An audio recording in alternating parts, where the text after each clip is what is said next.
This is always the case, unless you live in places where there is no winter. Every February is terrible, but that February was the worst of all, and the March that followed was even worse. The worst February on record started with 2 weeks where we literally didn't see the sun. Gray clouds, temperatures around -6 degrees, and the occasional inch or two of snow. Everyone looked forward to Valentine's Day as if it were their hope of salvation. That year it fell on a Thursday, and so many people took the next day off that newspaper editors wrote that the city could simply be closed on February 15th. Linda and I had big plans for Valentine's Day, just like everyone else. Like everyone else, we woke up to 2 inches of new snow, falling faster and faster. By mid-afternoon, we were both released from work while we could get somewhere. The whole city was closing down. By the time we had to get dressed for a night on the town, all the roads were closed to non-essential traffic, so we changed into cozy tracksuits. The great Valentine's Day dinner movie dance that was supposed to make up for the previous 2 weeks of non-stop nastiness turned into frozen pizza and Frozen with the kids. The only dances we did were dances with Emma and Tommy, which we sent to their bedrooms to protest, "You know there's no school tomorrow." After the kids were asleep, I sighed as I handed Linda a glass of wine. "Sorry, Linda," I said. "This is not how things were supposed to be." "It's okay, Jim. It's not your fault, and it was fun looking forward to what you had planned for us. Plus, if nothing else, I got a new dress for the party, which I haven't seen yet. You know the rule, you won't see it until you take me out in it." I looked at her, trying to imagine what she bought and how she would look in it. Linda is not classically beautiful, but she has an innate sense of style. Everything she wears not only looks great on her, but reflects who she is. She started making her own clothes in high school and still does it from time to time when she can't find just what I need in stores. She also makes many of Emma's outfits. Anyone lucky enough to see her when she's all dolled up would think she was the hottest woman in the room, but wouldn't be able to figure out why because there would be hotter women there. They'd think, "There's something about her, I'd like to get to know her better," rather than, "God, I'd give a month's salary to have a piece of this." I noticed this when I first met her, and I had no reason to change my mind. I looked at the diamond I had placed on her finger almost 10 years ago, sparkling in the firelight. "Thank you for saying yes, Linda. I love you." I raised my glass. "For us." "I love you too. For us," she replied with a smile. We sat for a few minutes in comfortable silence.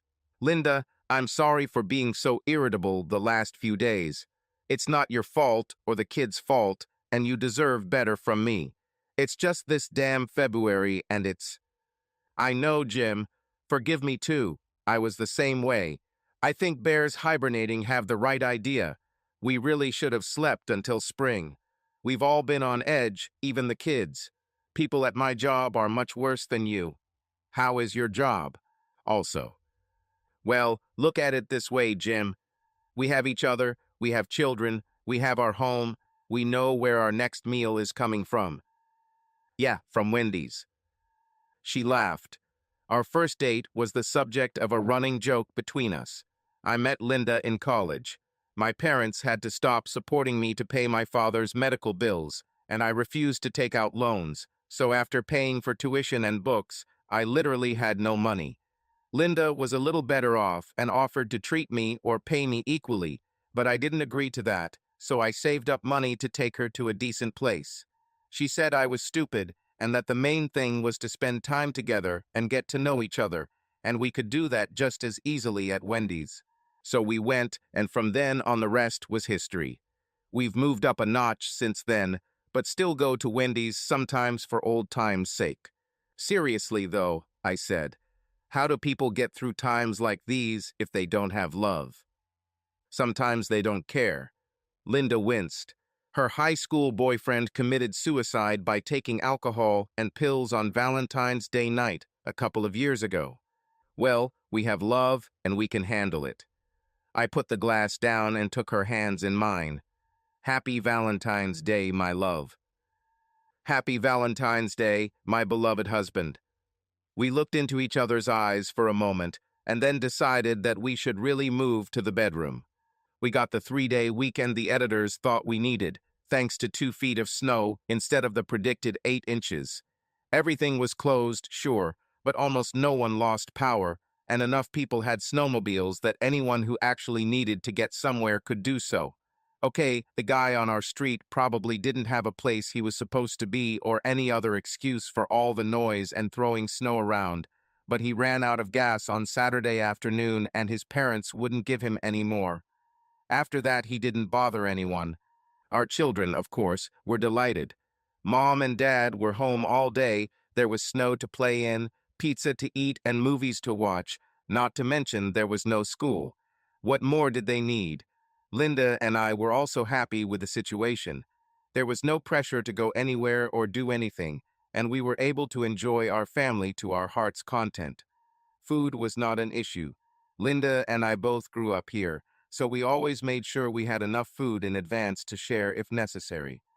Emma and Tommy were so tired that they didn't even complain that it was time to go to bed and slept like logs. This allowed Linda and I to enjoy moments that we would normally have to send the kids out of the house for. There were only a couple of things I didn't like about that weekend. We had hundreds of movies at home, but the kids only wanted to watch one. Cold Heart. Again and again. Okay, it's a cute little movie with good songs, but still. And Linda still didn't want to show me her dress or even let me see it. Going out in it means going out, not being at home, she said with a playful smile. What if I promise to strip you of it? Will that be close enough? Nice try, but no. She didn't give in, damn it. The real world returned early Sunday evening as snowplows rolled through our neighborhood. School and work were on Monday, and there were signs of disappointment from both children and adults as we got ready.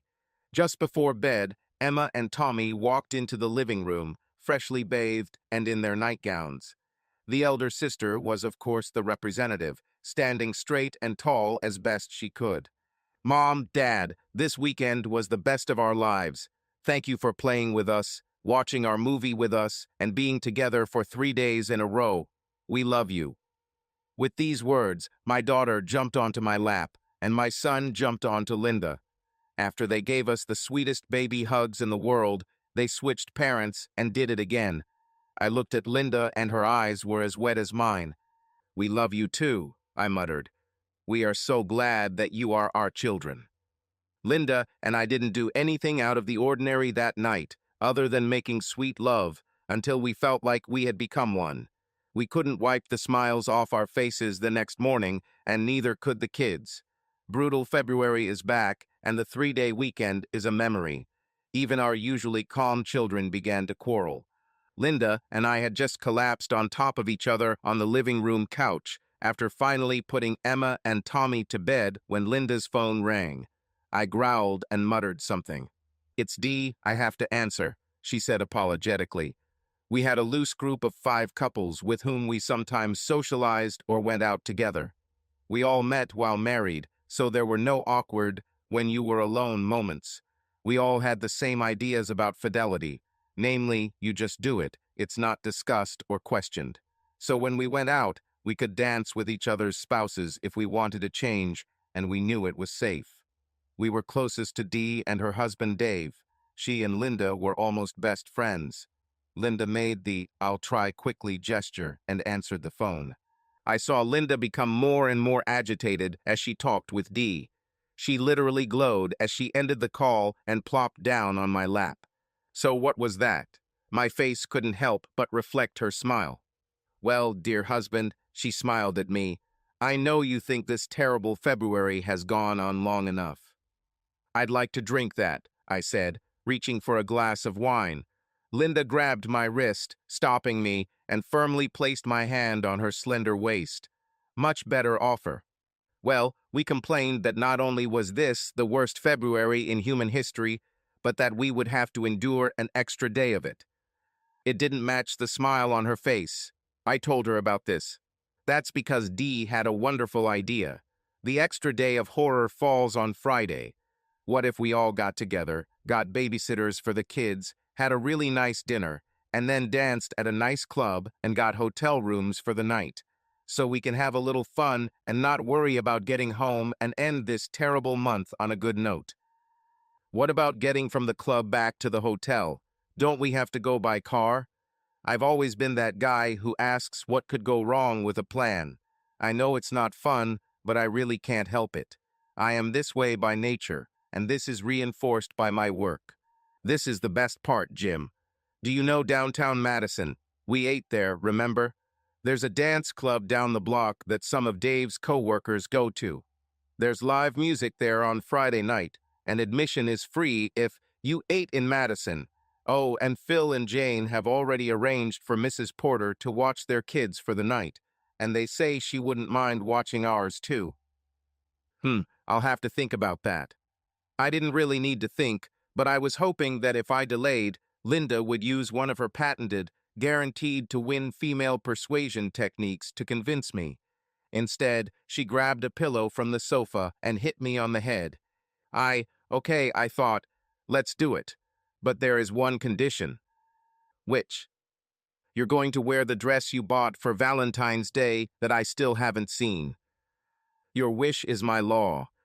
Her voice was hoarse, her eyes sparkled, and she was irresistible, and I didn't want to resist. The dress was blue. I can't describe what shade of blue it was. Guys can only see 8 colors, really. All I can say is that this shade of blue made her blue eyes sparkle in the dark.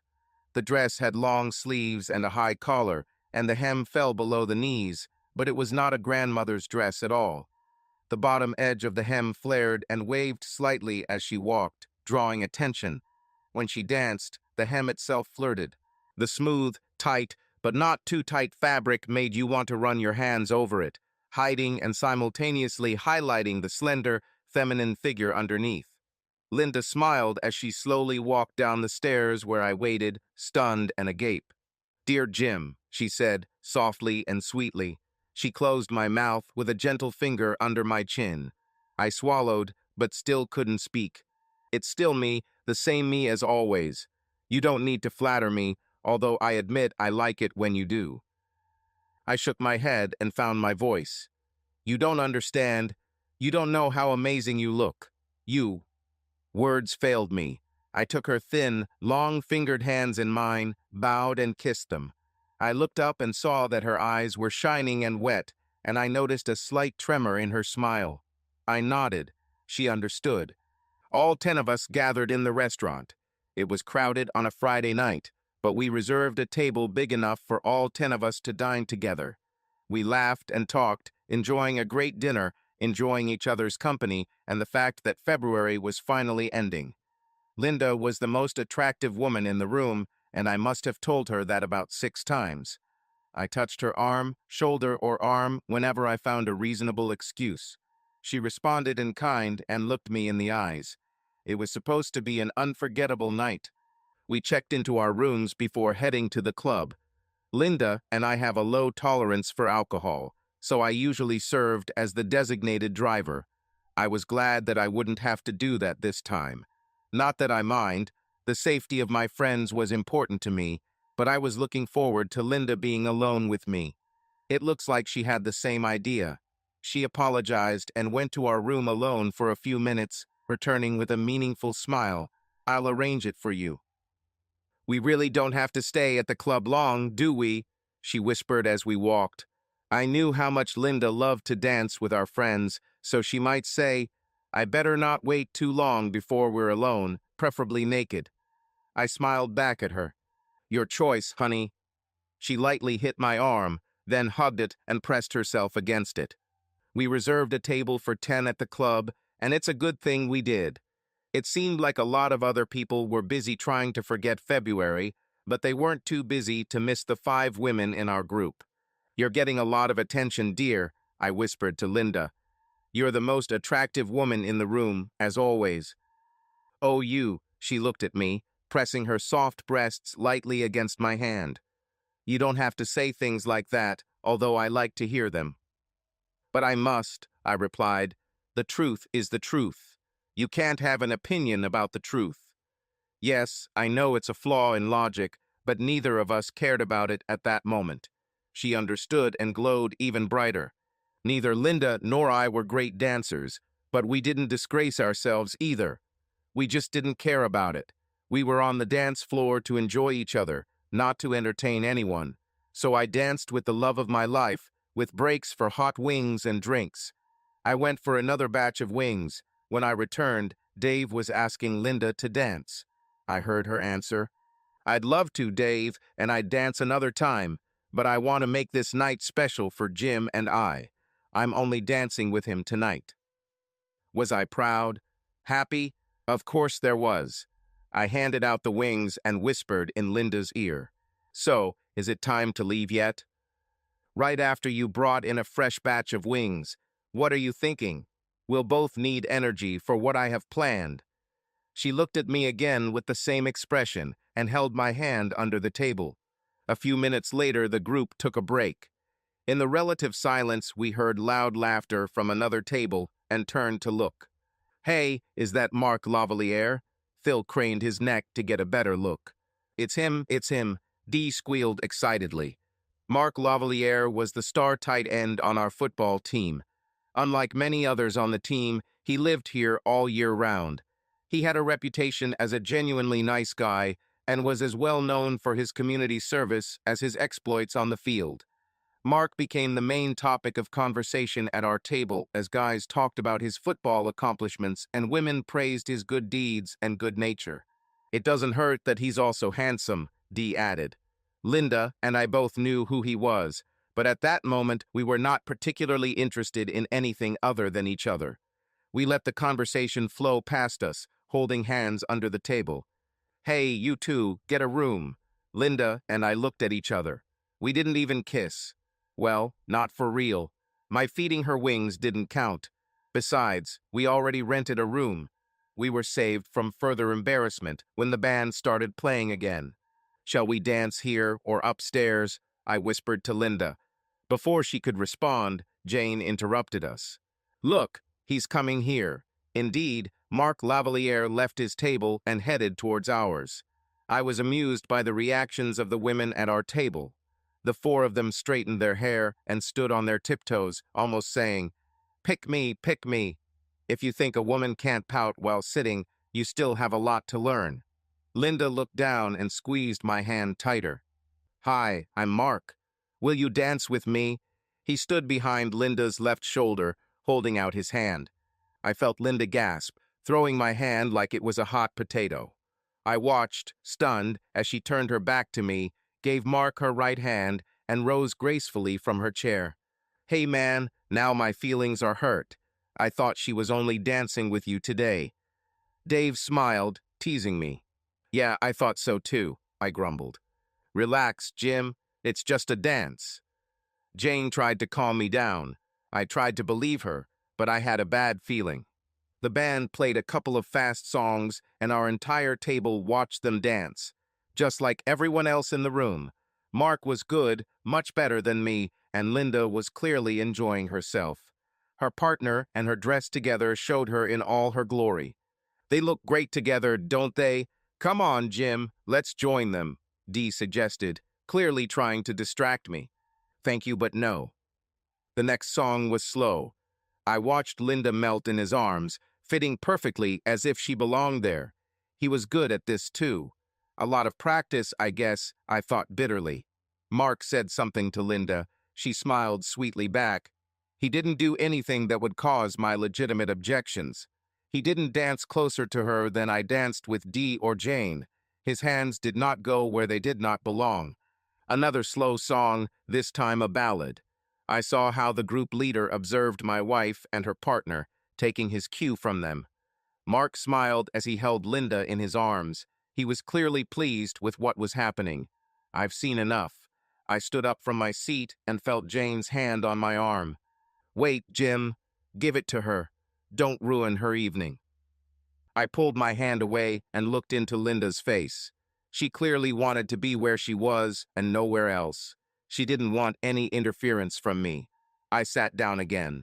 Finally, the song ended. Mark nodded to the group leader, who began a faster song. He and Linda left the dance floor, smiling at each other, but not touching, not even holding hands.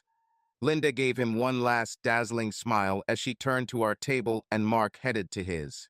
The difference between a woman's best smile and her second best smile is negligible. If you don't know a woman well, you probably won't notice her at all. As Linda approached our table and our eyes met, her best smile faded to her second best. I realized then that we had a problem. I keep telling you that you are the most attractive woman here, I whispered in her ear as I sat her down. I took her hand in mine. Is it time to move our next dance to our room? For a moment, I thought Linda was scared. Her eyes widened, and I felt her hand shake. She quickly hid it, however, and turned away from me, looking across the table. Sorry, everyone, I just have to go to the bathroom right now. Linda, will you come with me? Dee's voice could be heard far beyond our table. I was too engrossed to wonder why she had to announce this to the whole room. Linda looked at me apologetically. Sorry, Jim, I need to freshen up too. She got up and left without answering my question. Of course, the conversation immediately turned to why no woman, when in company, can go to the toilet alone. I was just beginning to wonder why my friends were so eager to talk about this topic when Dee returned. 1. Where is Linda? Is she okay? I almost screamed. Calm down, Jim, Dee said, smiling. Linda's okay, she just needs to do something. You don't have to worry about that. She's a grown woman, you know. At this point, my friends started making fun of me about how much I cared about Linda. Yes, I was worried. Linda worried about me the same way. I put up with this for about 5 minutes, and when Linda still didn't come back, I decided I'd had enough. I stood up and headed to the bar, taking the empty plate with me as an excuse. I approached one of the barmaids. Sorry, but my wife went to the toilet about 15 minutes ago, and she still hasn't come out. She never stays that long. Can you go or send someone to check if she's okay? The barmaid looked at me in disbelief. The plate in my hand gave me an idea. The wings are great, and she loves spicy food, but sometimes she has a reaction. Really, I just want to know she's okay. Her name is Linda. Let me show you a photo of her. I put the plate down and pulled out Linda's photo on my phone. The barmaid began to show some sympathy when at that moment a voice was heard next to me. She's fine, no need to check on her. Dee turned to the barmaid. It's okay, I'll take it upon myself. She placed a 5 on the counter. I wondered why the barmaid looked at me with such sympathy when she removed the bill. What? Why? But she went there with you? Because you asked her? I was completely confused. Jim, she's not in the restroom. She left the club. Gone? Without me? Why? What happened? Why didn't she tell me? Where is she? Is she okay? I still didn't understand. Let's go to the back of the bar where there's some privacy. I just went where Dee pulled me. It was quieter in the dark corner at the end of the bar. Dee looked into my eyes. Jim, Linda loves you. She loves you and the kids more than anything in this world, and always will, and you know it. But tonight, she's spending the night with Mark. I stood there with my mouth open, looking stupid as my world fell apart. Pictures swirled in my head, or what was left of it. Linda is at the top of the stairs in her beautiful blue dress. Linda at dinner. Linda at the club. Linda when we fed each other wings. Linda in the arms of the freak. My anger grew. So on what was supposed to be a special night for us, she left me for some ugly jock. I looked at Dee, growling the words. Jim, she didn't leave you. She will come home tomorrow, and you will have many more special evenings together. She didn't even have the courage to tell me to my face that she was leaving me. She just slipped out the back door.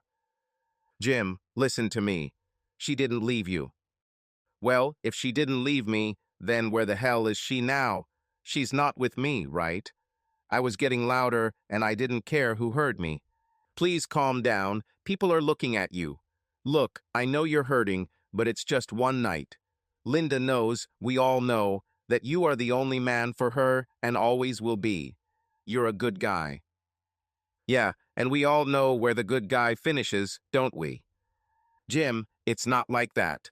You're making too much of a big deal out of it. It's just one night, a one-time experience, compared to all the years and all the love you have together.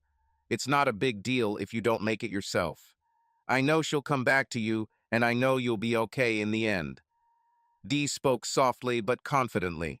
I could barely restrain myself from grabbing this stupid woman and shaking her until her teeth rattled for saying such nonsense. She must have lived in some kind of alternate world if she really thought so. "So, friend, what was your role in all of this? You didn't really need to go to the bathroom, did you? My wife gave you the signal, right? Told you to hold me and keep me away until she and the freak slipped away?" "Yes, she asked me to do it because she didn't want you to embarrass yourself by making a scene while Mark was here. She also asked me to make sure you remember that she loves you and will always come back to you." "Yes, I will remember how much she loved me that night for a long time. Rather, she didn't want me to embarrass her by leaving my husband to spend the night with an ugly jock. I don't think it occurred to you, buddy, to remind her that she has a husband and a marriage that she could lose from for this." Dee looked into my eyes. "No, it didn't, because I know she won't lose you over this. You're too good a person to let that happen. I told her how lucky she is. She's lucky because the man that every woman loves all wanted chose her. But she is even more fortunate that she has a husband who loves her enough to overcome his wounded feelings and not make more of it than necessary. You know that she will be ready to do whatever it takes, as long as it takes to make amends to you. What if it can't be made up for? What if there's no way to fix it? So if the freak chose you the way you wanted, would you do the same?" "I would." She threw her answer in my face. "Does Dave know about this?" "No, and he doesn't need to know, because I don't think that will ever happen," she said softly. "Maybe I should tell him." "Jim, please don't. Don't think like that. I know you're hurting, but it won't help. Please come back to the table. Let us distract you for a while. You haven't danced a single dance with me this whole time. Evening, you know." She invited me with a smile. "I wanted to dance with my wife, but thanks to you, her, and the freak, that doesn't seem to be an option, does it?"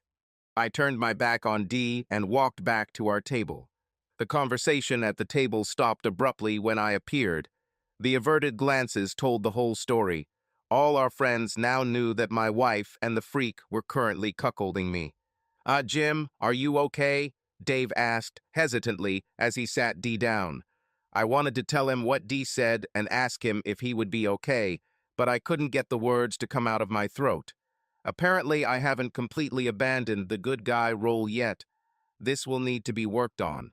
Depends on what you mean by okay. There were a few nervous chuckles. "I mean, yeah, it was mean, but you too will get over it, right? You're not going to divorce Linda over this, are you?" "I don't see why not," I answered coldly. There was a sigh of surprise at the table. "Why do you all look surprised?" I continued. "We all know how we feel about cheating. Once, and that's it. We established this a long time ago." "But Jim, this is Mark Lavalier." Dee interrupted. "So what? I don't care who sleeps with her. If it's not me, then that's it." "Jim, what about your children? We all know how much you love them and how much they need you. Think about them before you do anything." Jane's children were about the same age as mine and were best friends. "You mean how their mother thinks of them now?" "Well, that's why you hired a nanny, so you don't have to think about the kids." I think Dee meant it to sound funny. It sounded as flat as it deserved to sound. "Come on, Jim, it's just one night. This is an opportunity she'll never have again. You're not divorcing Linda over one night." "Why not?" I looked at her. There was an uncomfortable silence. "Jim, try thinking about it this way. Maybe it will help," Jane began, trying to sound sympathetic. "What if a Sports Illustrated swimsuit cover model were here today? Let's say she picked you out of everyone here to dance with and then asked to spend the night with you. Can you honestly say you wouldn't be tempted? Can you honestly say that you would refuse her?" The pleading look in Jane's warm brown eyes made her look like a particularly lovable puppy and was usually quite effective in getting her what she wanted. But not today. I stood up and looked down at Jane. "Yes, I would be tempted, but I would refuse. You see, I have a wife, and I don't want to hurt her. At least that's what I would have done before tonight. There was another deafening silence. I looked around the table at each of my former friends, all of whom were siding with my unfaithful wife. At that moment, I sincerely hoped to never see either of them again. I took out a 20 and threw it on the table. That's enough for my account. You're all covering for the sneaky bitch I came with. You can cover her account too. I turned on my heel and walked out of the club. My anger cooled as I walked the street and a half to the hotel. It was replaced by the deepest sadness I have ever known. Linda and I had to walk this road together, holding hands, joking with our friends about what they were going to do when they got to their rooms and getting jokes in return. She had to hold my hand the way she does and bury her face in my sleeve when the conversation got too frank. Instead, I was alone. I took the elevator alone, trying not to remember what Linda and I had done in the other hotel elevators. I alone entered our room. Alone, I faced the ruins of our special evening. I turned on the light and closed the door behind me. Suddenly, I felt so tired that I couldn't put it into words. I threw my winter coat on the floor and headed towards the bedroom. On each pillow was a god of a candy. In the middle of the bed was linen that I had never seen before. It was dark blue, darker than her dress, with black lace trim. In my imagination, I saw her in this lingerie, with that love and sensuality in her eyes that was her own and belonged to me until this evening. I carefully took the lacy things into my hands, as if by holding them I could bring her back. It didn't work. I started crying. My wife, my lover, my best friend, was taken from me by another man.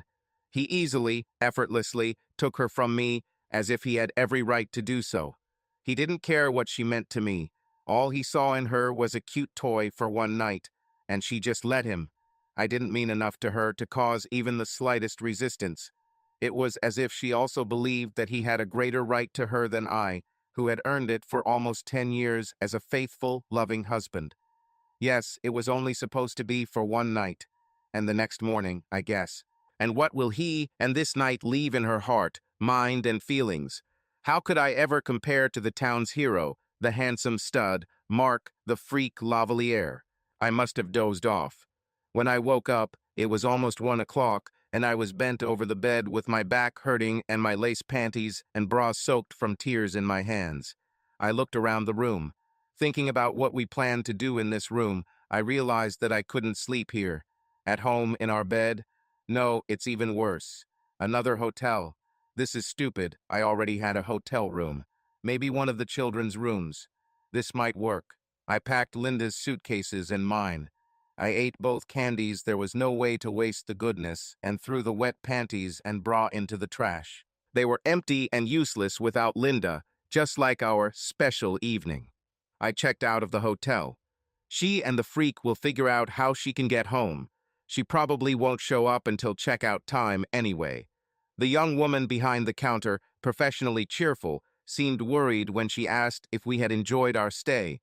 I looked at her for a few seconds, trying to understand her question, then realized that couples who rent a mini suite usually don't check out until the last minute. No, the room was fine, circumstances just changed. "Oh, I'm sorry," she said. Her professionally cheerful mood returned when she realized it was not her hotel's fault. Apparently, she had seen this before. It didn't bother her much. Our small starter home didn't have a spare bedroom, or even a couch big enough to lie on. Tommy's room was the best option. I myself was surprised that I slept well and without dreams. I still don't know how I did it, but it was a blessing. I sat on Tommy's bed and thought about what I needed to do. I didn't know when my unfaithful wife would return home. She was clearly too busy with the freak to write or call. I figured she wouldn't show up until the afternoon, which would give me plenty of time to pack up everything I'd need for the week or so and leave before she arrived. On Monday, I will find a lawyer and begin the divorce process. My ex-friends and probably my soon-to-be ex-wife thought that one-time infidelity should not apply to this case. They were wrong. It didn't matter who slept with her. If it wasn't me, that's it. They simply had to live with their disappointment. I made myself breakfast. As I was putting the dishes away in the sink, my eyes fell on the refrigerator door. Tommy's crayon drawing depicted his family in the typical style of a 4-year-old. He tried to correctly depict the hair and eye color of everyone, even his sister, and there was no doubt about the happiness and love that the artist felt. What would it do to him if I let his mother and the freak tear his family apart? And what will happen to my girl Emma? I knew that neither Emma nor Tommy were on Linda's mind at that moment. I wasn't either, and she deserved to lose us all. But to give her what she deserves, I will have to destroy the world of 2 innocent children. Can I do it? And if I can't, then what next? I didn't have a clue, so I unpacked our suitcases and did chores that took half my brain to do. A little after noon, I took a break and plopped down in a chair in the living room. I didn't turn on the light despite yet another gray, dreary day. The almost darkness matched my mood as I tried to figure out how to end my broken marriage with the least harm to my children. After a while, I don't know how long it was, I heard a car in the driveway and then a key in the lock. I thought I should be curious enough to look out the window. The freak brought her home himself? Did he send her in a limousine? By taxi? I didn't care enough to get out of my chair. Jim, I'm home. She sounded the same as she always did when she came back from shopping. She closed the front door and turned on the light. I turned to look at her. She looked exactly the same. The blue dress still did everything for her that it had done the day before. Her dark hair fell down her back the same way. The posture of the head, the position of the shoulders, the face, the rings on the finger, everything was exactly the same as the day before. It was as if nothing had changed, as if she hadn't spent all night and all morning betraying me with a freak. This shouldn't be possible, I thought. There had to be some visible difference, something to show what she had done, at least some kind of bashful expression on her face. But none of this happened. "It's still me, the same as always," she said with a gentle smile. Of course she knew what I was thinking. "Nothing has changed. Everything is the same. My love for you is the same as yesterday." If that's true, then we probably never had what I thought we had. Linda's face fell. "Jim, dear, go upstairs and shower and change. I unpacked your things. I took a shower before I came home. You know I would never. Take another one." There was a growl in my voice that she had never heard from me. She ran upstairs without a word. I thought I had enough time to get my anger under control, but apparently I was wrong.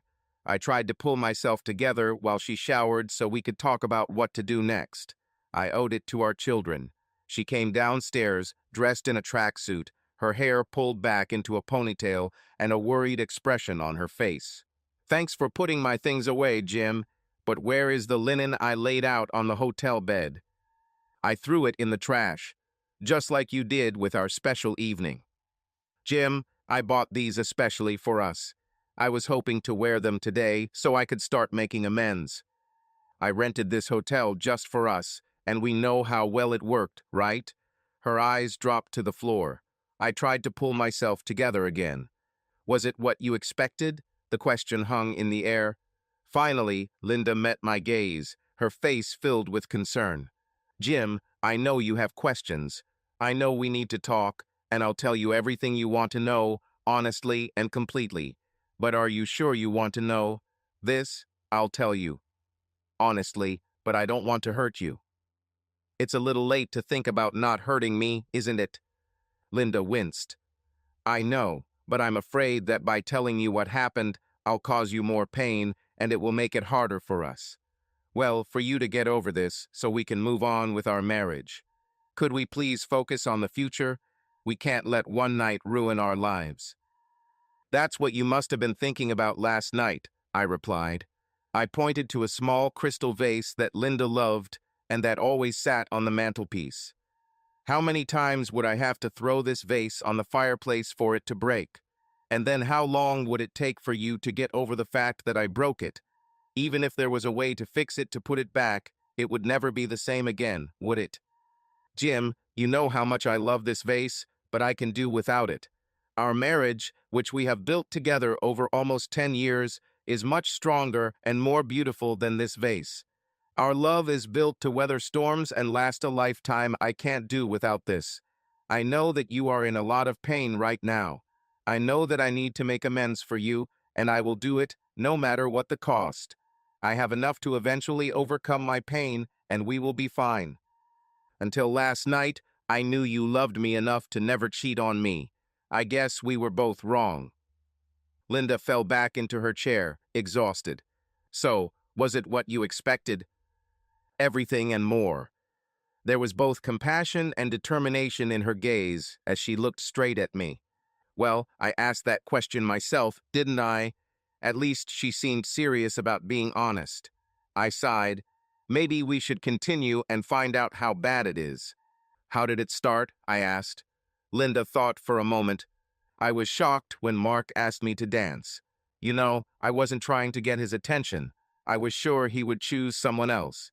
Then he asked me, and I saw the envy in Dee's eyes, and I realized that I'll never get the chance to say I danced with Mark Lavalier again, so I took his hand. I was too excited to say anything. I didn't even tell him my name until we were on the dance floor, and he didn't ask. I knew that I said that I would only dance with you, but I thought that I would dance a couple of dances with him, and that would be the end of it. I would come back to you, and you would understand. I enjoyed dancing with Mark. He's a very good dancer, as you've probably noticed.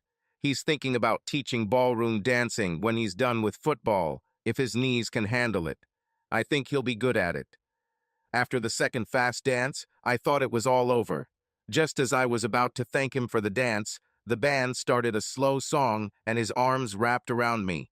It sounds like a cliché or a stupid teenage girl, but from that moment on I forgot about everything, except him.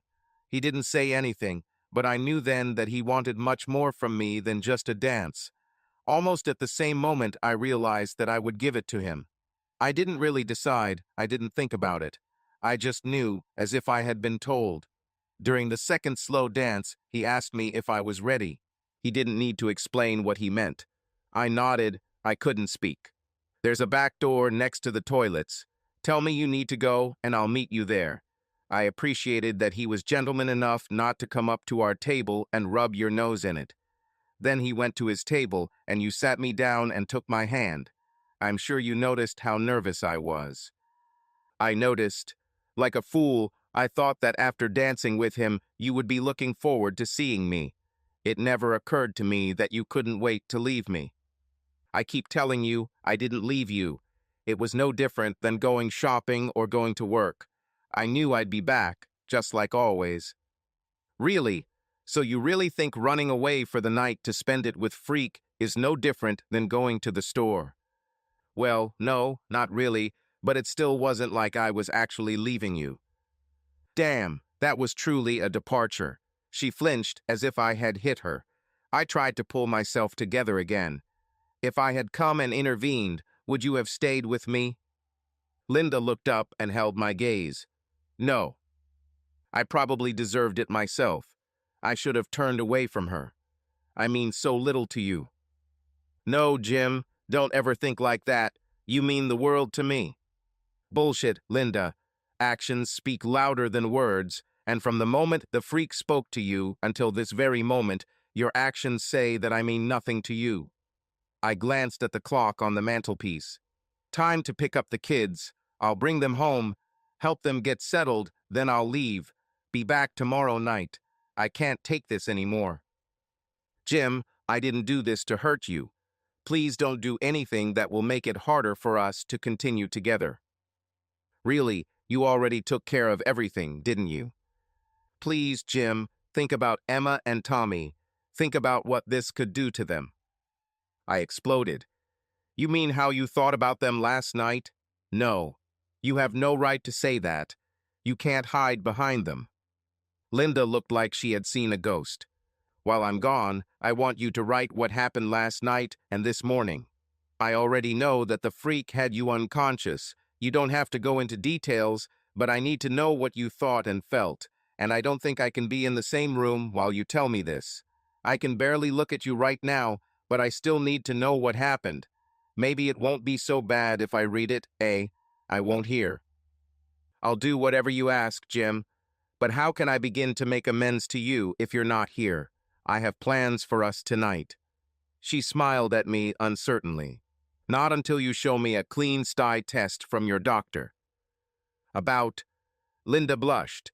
Did you have to embarrass me like that, Jim? Mark is an athlete. He should be clean, I'm sure of it.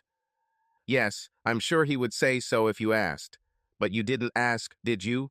I grabbed my coat and headed towards the door. She just confirmed that she let the freak fuck her unprotected, without thinking about anything she might have picked up or passed on to me.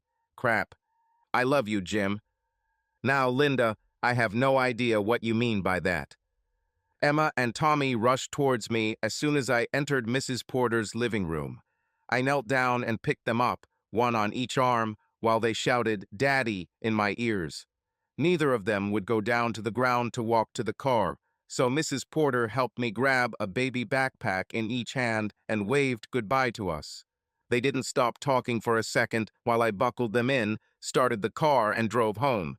You would have thought they had been away for a week by the number of important things they had to tell me. And of course, they had to correct each other on almost everything, because their brother or sister could not convey anything correctly. It was noisy, chaotic, and I couldn't get a word in even if I wanted to. This was exactly what I needed. When we got home, of course, they had to go through the same process with Linda, which gave me time to unpack their backpacks and pack my things for the night. They finally calmed down, and we had dinner and read together as usual. It was a good time for family bonding, and then time for them to sleep. I kissed them as we laid them down, and those kisses were a promise. No matter what Linda does, no matter what happens to us, I will do what is right for my children, whatever it takes. I've thought about what you asked me to do, Jim. Are you absolutely sure you want this in writing? Do you want to be able to come back this year and relieve the pain? I never wanted all of this, but you did it anyway. It's obvious that what I want doesn't mean anything to you anymore. I know I hate reading this, but I have to understand if I'm going to make the right decisions in the future. So no, I don't want to read it, but I have to. Linda's hand reached out to stroke my neck, as she always did when I was tense. I took a step away from her. Her hand dropped and her face turned pale. I think I understand. It will be hard, but I will do what you ask. I'll mark the parts that I think will be the most painful so you can skip them, if you want, of course. She tried to help me as she always did when I was stressed. Only this time it didn't work so well because she was the one causing the stress. I nodded and took my suitcase. See you tomorrow after dinner. I love you, Jim. You know, I used to believe it. There was a small local bar not far from my office called Willing Mind. It was designed as a 19th century working-class pub and had a somewhat run-down appearance, but was not in the right area to attract the real dregs of society. Sometimes I went there to relax. It was the right place. Over the next few hours, I had a couple of beers and thought. That's what I told myself, at least, but I can't remember a single thought I had then. So I guess I just sat there and suffered until it closed. I spent the night in my office. Why not? It was there, free of charge. I knew no one would disturb me, and I wasn't going to get much sleep anyway. The next morning, I brought myself breakfast and really thought about it for a while. I needed to understand something, for Emma and Tommy's sake, if not for my own. The future I wanted with the woman I loved was in tatters, or so it seemed to me. What did I want now? I would have to figure it out and make it happen on my own, because what I wanted clearly didn't matter to Linda. The children came first, that was obvious. They deserved a stable home where they would be encouraged to thrive and grow to their full potential. I won't accept anything less than that from myself or Linda.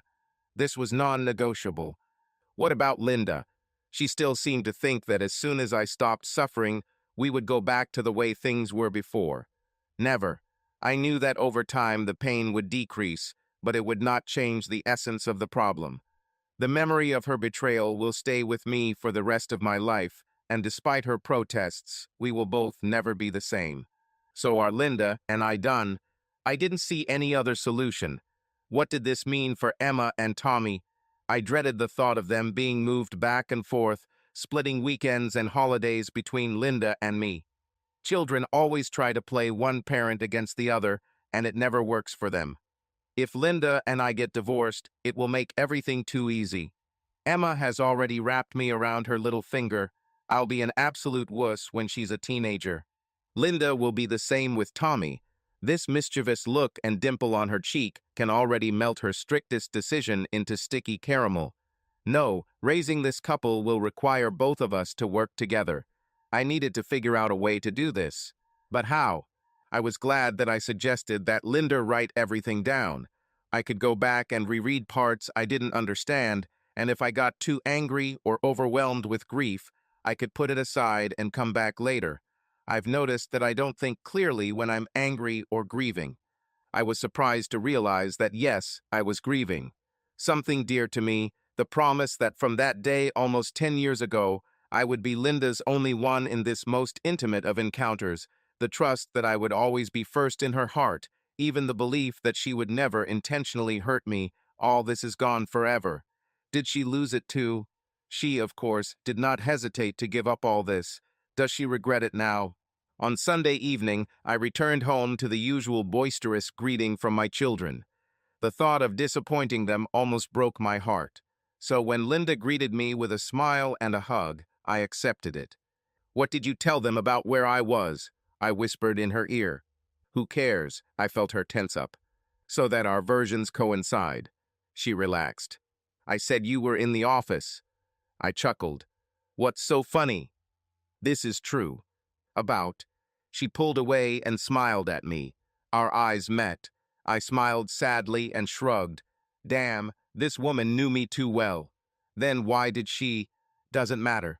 Linda's first question after the kids had settled down surprised me, but probably shouldn't have. "Jim, where are we going to sleep tonight? I desperately want to make love to you, but I understand why we can't. I'm willing to sleep somewhere else, but the sofa won't fit, and we haven't fixed the air mattress after it leaked this summer." "You're right, and Emma's bed is too small for you. Plus, if she or Tommy wake up in the night, we both need to be where they think we should be. I think we should both sleep in our bed, but at the first hint of something sexual, you'll end up on the floor." "I understand," Linda said sadly. She sighed and pulled out a stack of handwritten pages from her coffee table drawer. "I spent a lot of time on this. I suspect that one of the reasons you left was to give me time to think about things without you being there. That was smart of you, and I appreciate it. You know me well, although you may not think so now. I've tried to think about the questions you might have and the things that worry you, and answer them as honestly and completely as possible. I know this will be painful for you to read, and I cried as I wrote it. God, that was hard. I knew I could ease the pain by lying to you or hiding something. But you're right, we need to bring the truth to light. I promise that every word I write and every word I say to you is the pure truth, no matter how painful it may be. I won't lie to you for any reason." Timidly, almost shyly, she placed the papers in my hand. "Good night, Jim. I love you." She kissed the top of my head and left. I looked at the papers in my hand. I've always liked Linda's handwriting. It was feminine without being over the top or childish, and it was legible and flowing without being overly elaborate. It was her, like her style of dress and demeanor, and she knew I loved it. That's why she wrote it by hand instead of typing it. I sighed and started reading. "Dear Jim, yesterday afternoon, when you left, you said you didn't understand what I meant when I said I loved you. I was stunned. I didn't think you could mean it the way you did after we'd loved each other for so long. I think you meant that if I loved you as much as you thought I did, I couldn't have done what I did on Friday night. I would agree with you. 5 minutes before Mark came to our table, a minute before, if you had asked me if I could cheat on you with someone, much less leave with you that same night, I would have laughed and said that this will never happen. And then it happened. My love for you has not changed. I swear I haven't changed. You've given me the opportunity to try to explain how that could be true given what I did on Friday night, and I'll try. First of all, please know that I didn't do this to hurt you or humiliate you, although I know it happened, and I didn't do it to get back at you for anything. I think deep down you understand this. Some of what you will read here will hurt you greatly. But you asked me to be complete and honest, and I will try. I need you to understand how I felt in Mark's arms. I was acutely aware of his size and strength every minute I was with him. It made me feel small and helpless, even though he never resorted to violence. I felt depressed, almost lost in him. It wasn't like I didn't have a will, it was like my will was surrounded by his will. It wasn't like I had no choice, it was like all the decisions had already been made. I felt it almost instantly the first time he hugged me for a slow dance. In that moment, I became his, for whatever he wanted, for as long as he wanted me, and we both knew it. I didn't make a conscious decision, I just was. Did I like this feeling? At that moment, yes. How do I feel now? I don't like the idea that I could willingly give up so much control of myself to someone, but I have to face the fact that I did it, and the person I knew didn't care about me. I didn't try to control the situation at all, I just went with the flow and enjoyed it. Would it have been the same with any other big, strong, assertive man who wasn't that Mark Lavalier? Don't think. You know Paul is big and strong and can be pushy sometimes, but I've never felt anything like that dancing with him. So I think it was because of Mark. When I signaled to Dee to take me to the toilet, she already knew what was going on. She said something about how he wanted the only pretty girl in the room who didn't throw herself at him. I think she might have been a little jealous. She then said how lucky I was, and that she would make sure you didn't find out long enough for me to leave, and would remind you how much I loved you. She told me to have fun and tell her everything later. Then I walked out the door and Mark was waiting there with my coat. I don't know how he got it without a wardrobe token. I guess being a celebrity helps. When he put his hands on my shoulders after helping me put on my coat, I felt as overwhelmed and possessed as I did in his arms on the dance floor. He took me to his house, took my coat and hung it up, turned on soft music. We danced in his living room for a while. I don't know why he did this. Perhaps he was trying to show that he was a gentleman by not taking me straight to bed. I appreciated this and told him about it. We kissed while we danced. He was in complete control of the situation, just as he had been since that first slow dance in the club. After we danced for a while, Mark picked me up and carried me to his bedroom. He laid me on my back on his bed. He carefully undressed me, almost worshiping me as he did it. When he left me in my underwear, I was as horny as I had ever been in my life. I don't know how long we had sex. It seemed like it lasted forever, and forgive me, Jim, but forever was exactly what I wanted. One time after we showered, I briefly thought about texting you to let you know I was okay and that I loved you, but I was too tired. All I could think about was sleep. I woke up in Mark's arms. Even half asleep, I felt the same sense of ownership that I had in the club and during sex. He woke up and we did it again, then he made breakfast for me. It didn't taste as good as when you make it, but it left me so tired that I would eat almost anything, even hash browns. Then we were together for the last time, slowly and tenderly. I showered again, I got dressed, and he drove me home. When I got into his car, I felt like I could make decisions again, like he'd let me go or something. I know it sounds stupid, but that's exactly how I felt. I think maybe you were right. He got what he wanted and didn't want me anymore, and I felt it. So immediately I started thinking about you and how devastated you must be. I know we're going through a rough patch, but I don't believe for a minute that our marriage is in danger. Our love is too strong. We're just too perfect for each other. Mark parked in our driveway, said, "Thank you for a wonderful evening and morning," and hugged me and kissed me one last time. He stayed in the driveway until I opened the front door, just like you always did when we were dating.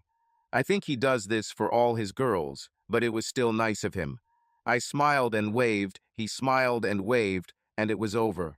I entered our house full of desire to show you how much I love you and want to spend my whole life with you. I feel the same way now as I write this. I don't think Mark thought he was doing anything against you. I think he just thought he had a right to any woman he wanted. He chose me, and that was it. It's not like he forced me. If I had said no, I'm sure he would have just gone to someone else. He was absolutely sure that I wouldn't say no to anything he wanted, and he was right. You should know that Mark has been kind and considerate to me all this time. He didn't treat me badly, far from it. He was chivalrous and a gentleman. He treated me like a lady, opened doors and everything. He even surprised me by remembering my name the next morning. I knew it wasn't about me. I'm quite sure that he would treat any other woman the same way, and did so often. However, I can't help but think of him as a good person because of it. This part will be painful, Jim. I cry as I write, thinking about how you will feel when you read this. Tears on paper are such a cliché. I borrowed a couple of handkerchiefs from your chest of drawers. They'll be ruined when I'm done. I'll buy you new ones this week. I would never have decided to write or tell you this if you hadn't asked. Mark is an excellent lover, no doubt due to his extensive experience with many women. He knows the female body very well. He knew what would please me and excite me better than I knew, and he took full advantage of it. He knew when to be gentle and when to be assertive, but even in his most assertive moments, I never felt forced. It was something I wanted as much as he did. He was always completely in control, even in the most tender moments. It was as if I was the instrument and he was the virtuoso, and he was great. I have read and heard sex described as a man having a woman. I never really understood it, but now I do. You treat me as an equal in all things. If there is possession, then it is mutual. We belong to each other. Mark had me from the moment he hugged me on the dance floor to the moment he put me in the car to take me home, and it was far from mutual. I answered him completely and completely. From the moment he held me, he dominated my feelings to such an extent that there was no room for anything else, including what is most important to me in the world, you and our children. This is the hardest part. I'm crying as I write this, but you asked, so I have to say, I'm really sorry, Jim, but this is going to hurt. Mark is a very, very skilled lover. With experience like his, he should be like that. It was the best sex I could ever imagine, let alone experience. He studied and trained well to be able to do it the way he did with me. I write it exactly like this. It was a performance, and it was not with me and not for me, but for me. You will never have such an experience, thank God. But you have learned a lot during our time together, as have I. You have a much better motive. You want to study because you love me. This is much more valuable to me than even the best sex. This is the hardest part. It should be easier. I hope so at least. Your second handkerchief is almost completely wet. Mark wanted to give me great sex and make me happy, and he did, but it had nothing to do with me as a person. I was just another woman to him. I think he would be like that with any woman, but that's because of who he is, not who she is. For such an intimate act, it was almost impersonal. One more thing you should know. If Mark Lavalier knelt in front of me and asked me to divorce you and marry him, I would tell him no. This would be true even if we didn't have Emma and Tommy. If I were single and you and Mark asked me to marry you, I would choose you without hesitation. I wouldn't think twice and wouldn't regret anything. He is a great lover, you are a great man. He may be the unofficial hero of the city, you are my official hero. How can I say you're my hero when I said I had the best sex with Mark? Neither you nor I believe that there is anything like just sex. I don't think it was just sex for Mark. If it were, it wouldn't be as good. And that's what we did most of the time. But what we have between us is much more important than everything that happened between Mark and me. If I traded what we have for a life with nights with Mark, I would be the biggest fool in the world. I don't like Mark, not even close. I respect him for who he is and what he is, and I enjoyed my time with him, but that's about it. It's over, once and for all, and I'm more than ready to get back to what really matters to me, where my heart is and where it will always be. Returning to the beginning of this letter. How could I do this, loving you the way I know I do? Or in other words, why didn't my love for you stop me? I'm not sure I completely understand, but I think it is. When I got up to dance with Mark, I thought it would be a couple of dances, a few minutes of teasing from our friends, and that would be the end of it. The man every woman at our table wanted to dance with was just the same me. So I went to dance with him. At that moment, I didn't think about anything else. Just a couple of dances. What could be wrong with this? And then the slow dancing began. I think men like Mark truly believe that they have a right to any woman they want. As Henry Kissinger said, Power is the ultimate aphrodisiac. When Mark so confidently and forcefully declared his right, it didn't even occur to me to doubt it. If I thought at all, it was something like, "Oh, sure," and I didn't think anything more about it other than being flattered that he wanted me. It was just him. It's not that I stopped loving you or the children. It's more like something I didn't think or like at all. Everything in me simply reacted to him, the way an instrument reacts to a musician. I will say again, there was and is no love for Mark in my heart. My heart is at home where it belongs, with you and our children, and there it will remain forever. Jim, I know you are suffering terribly, and I know it will take time to heal. Take as much time as you need. Do whatever it takes. I only ask for two things. Don't do anything that could harm the children, and please don't take a mistress. I know it sounds hypocritical, but it will destroy me. I will do everything to help you heal. Even the worst wounds heal over time, and I will be there for as long as it takes, and always after that. I know you well, and I know that you love me. I see it in your eyes, behind the pain. I feel it when I write this, even though you are not at home. I trust my future and the future of our children to this love.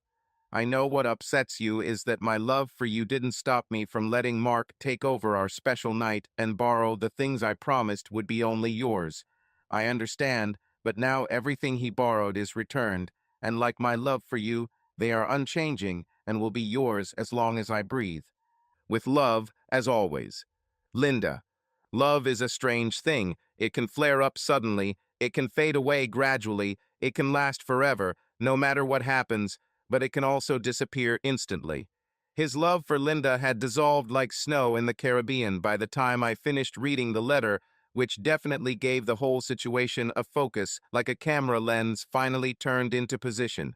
My wife was easily accessible, and in one night of lust, she left our marriage without even thinking about me or the children. Of course, not even about children. What would happen to them if we divorced? Only a fool would think that they would not have suffered possibly irreversible harm from this. Until yesterday, she was my life, and I would give my life for her. But not anymore, really. If I saw her drowning, I would turn away. My brain was racing. There were few options, I would say four. Kill her, divorce her, turn a blind eye to her vile betrayal and forgive her, or disappear forever, abandoning everyone. I immediately excluded the third and fourth options. The third for myself, I, of course, could not live further, knowing that there was a cowardly traitor next to me, and the last for the sake of my children, my flesh and blood. I also ruled out the first option. Going to jail because of a bitch would be stupid, and I didn't consider myself that way.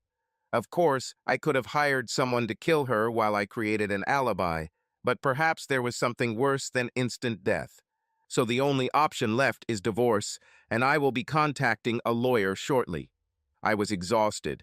I tried to climb into bed without waking Linda, but just as I was about to fall asleep, I heard her sleepy voice. "Have you read it?" "Yes." "All?" "I don't want to talk about this now. We'll discuss it tomorrow," I said, turning away. I didn't sleep much that night, and it seemed to me that Linda didn't sleep either, often tossing and turning in bed until she fell asleep in the morning. The next evening, after the kids had gone to bed, Linda and I sat on the couch with our usual glasses of wine. "How was your day?" she asked. "Real, 100% Monday," I answered tiredly. "Sorry," she replied. "Mine wasn't that bad. It was a relief to think about something other than." She trailed off. Yes, I wish I could have done the same. My voice sounded harsh. I felt her pull away. "Dee called this afternoon," Linda continued after a pause. "Yes? What did she want?" "She's not as bad as you think, Jim. She asked about you first, even before she asked about Mark. She says she's sorry you're hurting so much, but she knows things will get better in time, and this will all just be a little bump in the road." It shows how clueless she is. We sat in silence for several minutes. We looked and sounded the same as always, just another evening at home. But I felt that something had changed between us, some kind of space or barrier that had not been there last week. I think Linda felt it too. "Do you have any questions, Jim, about what I wrote?" I shook my head, wondering where to start. There was something I was hoping to find there, but I didn't. What exactly? She asked with tension in her voice. Any indication that you understand what I must overcome if we stay together? I felt her shudder. Do you want to talk about this tonight, or are you too tired? You need to know this, but you don't have to today. The sooner you get it out, the sooner you can start to heal. Let's do it today. I collected my thoughts. Let's say we were on a date as a couple with our friends. You left me and went with another man and spent the whole night and the next morning having sex with him. If you did this on the first date, would there be a second? But Jim, it was Mark. What the hell difference does it make? Whoever he is, you chose him over me. On the first date, fine. It's your right. Have a nice life, and don't forget to close the door behind you. I won't think well of you, I certainly won't call again, but I'll get through it. After almost 10 years of marriage, how am I supposed to survive this? Jim, I keep trying to tell you, I didn't choose Mark over you. Damn it, I chose. For the rest of my life, I'll have to live with the fact that I'm only your first choice when that bastard doesn't care about you. Linda was terrified. Jim, you were always my first choice. This has been the case for the last 10 years. One night doesn't change anything. One night changed everything, or maybe just showed it. You chose the bastard every chance you got, from the moment he asked you to dance until the moment he decided he was done with you. How can I make you understand that this is not true? You can't because it's true. And don't give me this nonsense about how you didn't decide, or that your decisions have already been made. You chose to signal Dee to take you to the restroom. You chose to tell her to cover for you. And when you came out of the closet, you chose to go to the bastard, not away from him. You chose him over me every time. Linda was silent for a moment. Maybe I just don't want it to be true, she almost whispered. I don't want to think that I'm the kind of woman who can do this, even if all my friends think it's okay. And they think so, by the way. Dee told me this afternoon. But I promise you that's not what's in my heart. Do you remember a week ago when you knew everything about my heart and I knew everything about yours? What a mess. She shook her head sadly and continued. I know I hurt you badly and I can't fix it. But even the most severe wounds heal over time, right? It doesn't have to affect our future, right? You're right, it will hurt less over time, but don't you see that there's more to it than that? What you did on Friday night changed our marriage forever. It showed me that the things I was sure about you and our marriage were wrong. Basic things, such as your always willingness to be there for me, such as the things that we promised would be forever just for us, even the trust that you would not be cruel to me. Since Friday evening, all this has gone away. None of this is true, and will never be true again. So what is left that I can count on? Linda thought for a moment. Think about our car. You know, that immodest, unostentatious, mom and dad car that we chose together. The one in which we and our children laughed, cried, bought groceries, and went on vacation. I love our car because it's ours, and I wouldn't trade it for anything. But let's say, suddenly, for a minute, I had the opportunity to drive a Maserati.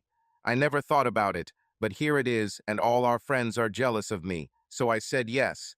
I lowered the roof and felt my pulse quicken and the wind in my hair. I rode faster than ever before and thoroughly enjoyed it.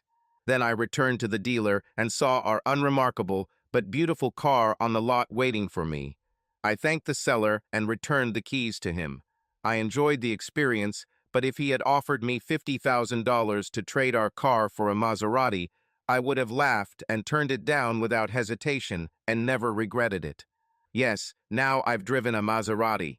I had sex with another man who is very good at pleasuring a woman. I enjoyed it thoroughly, but it's over. I'm home now, and home is where I want to stay. So what happens when someone offers you a ride in a Lamborghini, or maybe a souped-up classic Mustang? Or will he suggest you leave the Maserati next to our car so you can have the best of both worlds? Linda shook her head decisively. No, Jim, never. I have everything I want right here. Wouldn't you have said the same thing about a Maserati before Friday night? She sighed but didn't answer the question. Jim, I haven't changed. I'm still just me, the same me as always. I know that since I came back on Saturday, you have been looking for something that has changed in me. You didn't find it, right? And you won't find it, because it's not there, it's in the way you look at things. It was less than 24 hours of our entire life together. We can't let this destroy us, Jim. We cannot. Please tell me what makes this harder for you than it should be. It was my turn to think.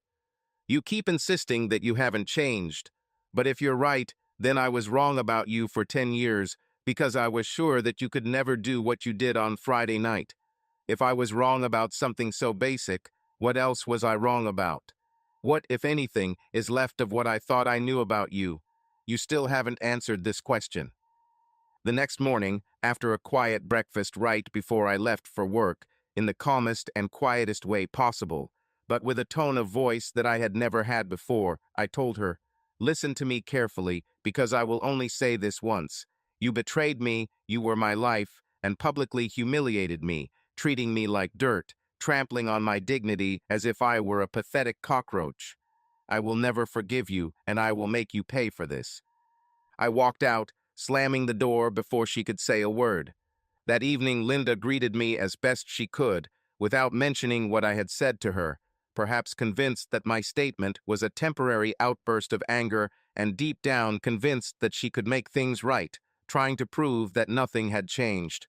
The smell of a delicious dinner was in the air, and in front of me was my beautiful wife, dressed in her blue evening dress and with a smile that tried to be the best, but was betrayed by her insecurities.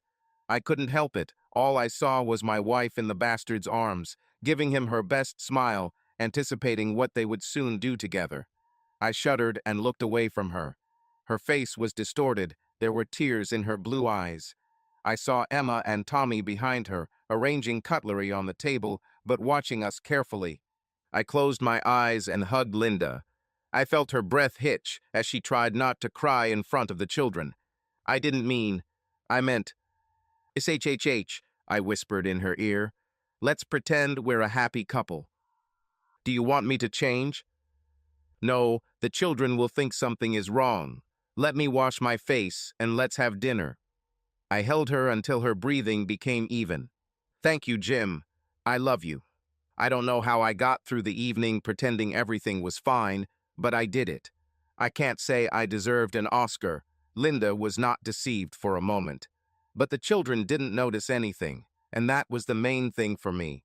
Linda began sobbing and mumbling almost immediately as soon as the children went to bed. I calmed her down. "Linda, I understand. I understand. You wanted to show me in every possible way that you love me and haven't changed. The problem is that you are wrong. Everything has changed. When I opened the door, I swear I saw the bastard right behind you, hugging you. I know this is not what you meant." She began to sob again. "And believe me, this is not what I wanted, but this is what I saw." She nodded sadly. "What now, Jim?" "I really don't know, Linda. For today, I'll go to Willing Mind. I'll be home by 11, okay?" "Okay, Jim." She straightened her shoulders and met my gaze. "I know it's hard. I'm starting to realize how much I hurt you. But I know the man I married. Difficult things always bring out the best in you. It has always been this way. You may not see a path forward right now, but I bet my life that you will find a path that works for both of us.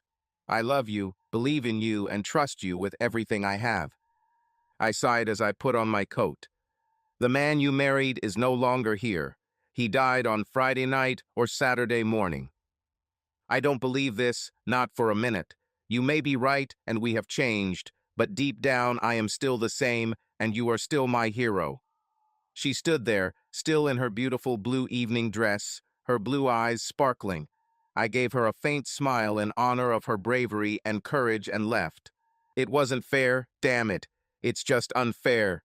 She made a choice, despite all her words that there was no choice. She had a wonderful night with a great guy sports hero sex idol, while I suffered alone. All our friends seemed to think it was completely normal. My life has become a complete nightmare, and I haven't even done anything. And now I had to Find a path forward that works for both of us. Crap. I told my ex-friends that I saw no reason to stay married to Linda. I still can't see. I can't imagine making love to her.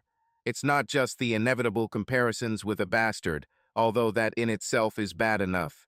One of my favorite pastimes, imagining what my wife looks like when she's ready to make love, has now become a complete disgust. It almost made me sick. Even seeing her around the house, I felt pain. That's why I spent so much time in the willing mind. I really needed to make some decisions, so I think I should figure out what my options are for getting a divorce. LV been a family friend since my grandfather lived. He was almost retired, but he was still smart like Sophocles, wise like Solomon, and tougher than steel when it came to anything our family needed. I saw him one evening after work and told him the whole sad story. The old man thought for a moment and shook his head. Linda said she regrets what she did. Well, no, but I didn't expect this. Right now, she's sorry you're suffering and maybe a little scared for her marriage, but more likely she's happy with what she did and wants to stay that way. I remembered what she had said about the Maserati and knew he was right. You've probably never watched a confessional program on daytime television, and it's for the best if you watch too many of them. Your brain will turn to mush. But you may pick up hints about the behavior of women there that you won't find anywhere else. Not from what they say, of course, and certainly not from what the great experts say, but from what they actually do. One of the more common scenarios is a woman who had an affair or one-time sex with a famous person. And guess what? They may have had great careers, children and grandchildren, whatever, but what they are most proud of is that Mr. Someone saw them and had them for a night or three. You know this not because they say it, but because for their only time in front of a large audience, this is what they want to talk about. Sometimes this is how the poor husband finally finds out. But on very rare occasions, married or not, they are glad they did it. It's what they feel makes them stand out from the ordinary, and they don't want to give it up or regret it. Something to tell your kids, huh? I said bitterly. No, not to my children, LV grinned. To my grandchildren. They don't want their children to follow in their footsteps, but they do want their grandchildren to know that they had a life, once upon a time. The old man became serious. You want to know what your options are for divorce. They are not good. She doesn't work, so in addition to her getting half of your savings, you'll have to pay child support for her in addition to child support. You'll have to keep paying the mortgage on the house, and thanks to absurd divorce laws that clearly discriminate against men, even if the wife is a cheater, judges tend to award the wife the house and primary custody of the children, whom you'll probably see for a while and then stop seeing. At all. Constant separation will alienate them from you, not to mention the fact that your wife can turn them against you. As your lawyer, I will draw up the divorce papers if you ask me. But as a family friend, I don't recommend it.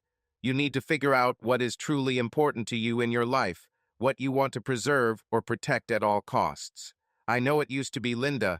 Now you need something, or better yet someone, to live for. Find it and let it guide your actions.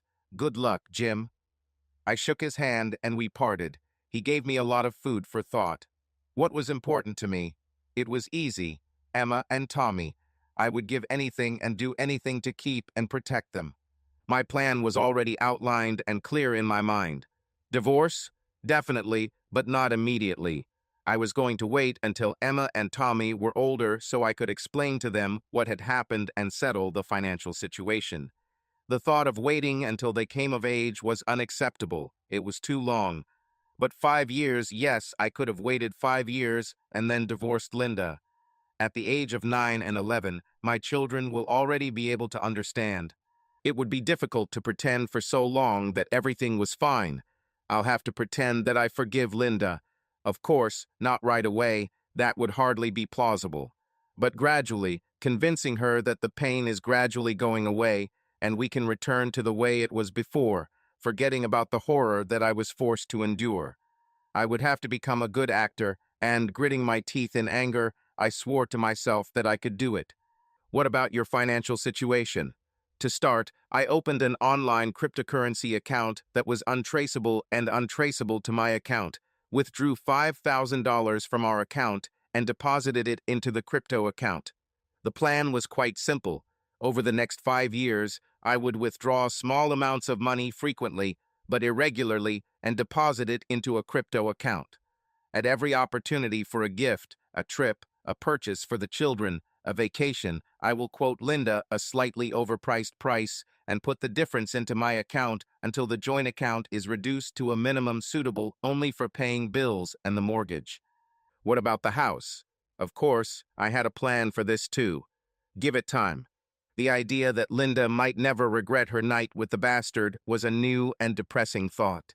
Does that mean she could do it again if given the chance, with Mark the bastard or some other bastard who thinks he's entitled to her, and then expect me to just understand because most of her friends would do the same? Crap.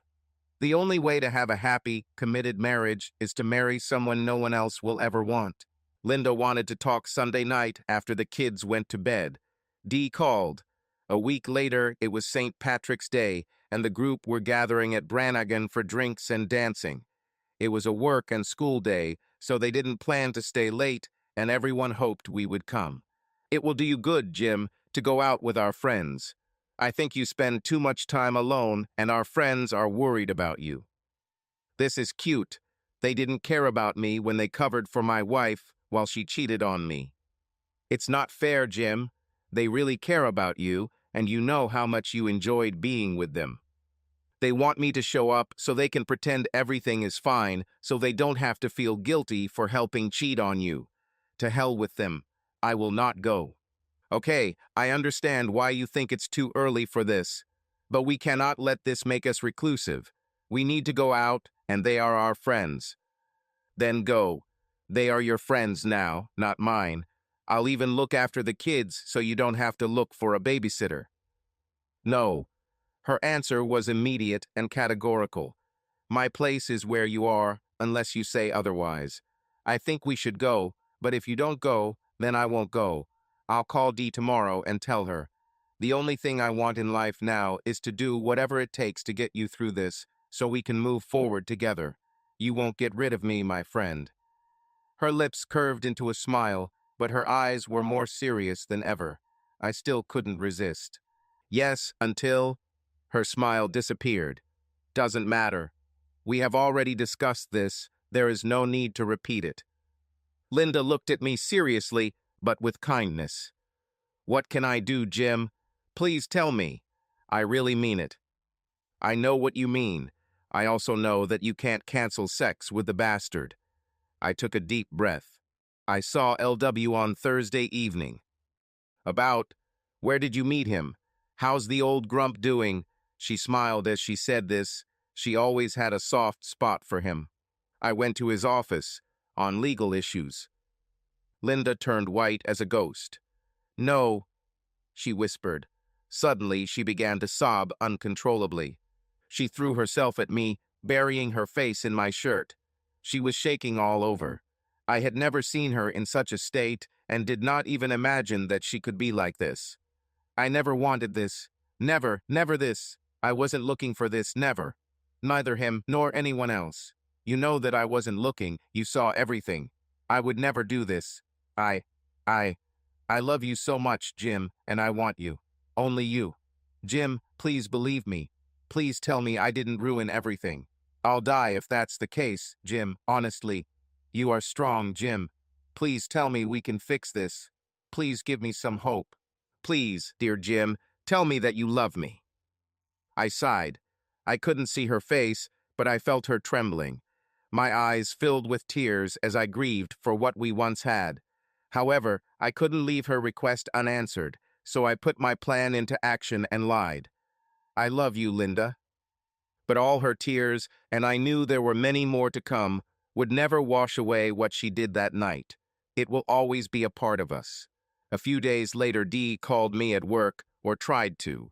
I hung up as soon as I found out who it was. A few minutes later, Dave called me to scold me and tell me that she was trying to be my friend. She is the woman who helped my wife cheat on me. She's not my friend. Jim, She's yours and Linda's friend. She wants what we all want, for you to be yourself again, and for you and Linda to be together. You can come back and tell me this after your wives cheat on you. I know it's hard, buddy. I know you're bleeding, and I don't know if it will stop before you bleed to death. I understand why you won't come to St. Patrick's Day. I really understand. We will miss you, but we understand. Despite what you may think, we are your friends, and we want the best for you. My life returned to normal. Work, home for dinner, cleaning the kitchen, time with the kids, and then some time at the Willing Mind bar. 2 or 3 times a week, I would withdraw small amounts of money from our joint account and deposit it into my numbered account. Sometimes I would skip a week and then withdraw a couple $1,000s the next time so it wouldn't be noticeable in the future. One day, Linda asked me to stay home so we could talk about what happened that day. Emma's teacher called me and asked if everything was okay at home. What? I was surprised. That was my first word. Linda smiled faintly. It turns out Emma has been acting aggressive at school lately. One of her friends comes from a family with divorced parents, and Emma always defended him when the other kids made fun of him. Today, she defended him with her fists. I admit, I smiled at the thought of my feisty Emma defending her friend from bullying. She won? Jim, Linda said reproachfully. The teacher added all this and came to the conclusion that something was wrong at home and called to warn me that it was affecting Emma. Smart teacher. She's like this. She's been working for 30 years. She's probably seen everything. But Jim, it's obvious that Emma knows there's something wrong between us. We have to do something. I'm trying to. I know. Do you think she noticed that you don't look at me like you used to? That you no longer touch me just like that, don't kiss me randomly, like always before? I know I miss it terribly. Me too, Linda. Believe me, I miss you. But every time I think about touching you or kissing you, I think about how the bastard did it all, and did it better. You said it yourself. Every time I want to look at you and just admire you, I think about how you will look back at me and compare me to a bastard, and I will never win in this comparison. I sighed. I should probably try harder. He's just always between us, damn it. She shuddered at these words. I never used such expressions with her. I saw her gathering her thoughts. I never said Mark was a better lover than you. Nonsense, Linda. I interrupted her. You spoke, and I have it in writing. No, I didn't. I said he has more experience, which shouldn't surprise you, and that makes him more skilled. But I never said he was a better lover. Remember how I said he played me like an instrument? For one time, one night, I liked being in the hands of a master. But that was enough. I don't want this, or him, ever again. If I had to experience this every night for a month, I'd go crazy. Mark will never be able to love me the way you do. You do it better than I could ever imagine. My body melted for him, it's true, but my body and my heart always melted for you. I wanted to laugh at her words, to laugh so as not to cry, but I was able to maintain a neutral expression on my face. Linda continued. I had a lot of time to think while you were at the Willing Mind bar. You're right, I'm comparing you. You and Mark are the only 2 men I've had sex with in the last 12 years, but you always come out on top. Sure, he can take a defensive lineman to the ground, but what good is that to me? I don't have defensive linemen at home. I need a man who can fix everything from a tire to a diaper and still keep a smile on his face. I need a man who can understand me, all of me, not just my body. I enjoyed him once, but I don't need him. I've enjoyed you for years, and I need you. See, you win every time. I probably looked a little doubtful. Now I think I understand how you feel when I try to convince you of how attractive you are, she said with a sad smile. Please, Jim, look at me. Touch me. If it's just for Emma's sake, fine, but I promise I'll think about you, not Mark. I looked into Linda's eyes and reached out my hand to her face. It's time to start changing your attitude towards her. I touched her cheek with the back of my hand and stroked it the way I always did before. Linda smiled softly and closed her eyes. Her shoulder lifted as she pressed her cheek to my hand. Long abstinence from sex caused something else to come out to her, about 18 inches below, and it confused me so much that I pulled my hand away. Linda opened her eyes and smiled at me. See? That hasn't changed, right? It was exactly the same, and I missed it so much. But after I realized that so many of the things I thought about you were wrong, and without knowing. How do you think I'm feeling? Linda shouted at me, her eyes sparkling and her face distorted. Damn it, I don't know what's true about me now. I'm good. I always thought so, and you told me this countless times. Do good people leave their husband alone to go and sleep with another man? No. Do they buy a special dress for their husband and then wear it to go and sleep with someone else? Hell no. Good people keep their promises, don't they? So what does this do to me? She took a few breaths to calm herself and continued. When we got married, I knew I wasn't the most beautiful girl you've ever dated, or the best lover, or the smartest. But the one thing I could give you was loyalty.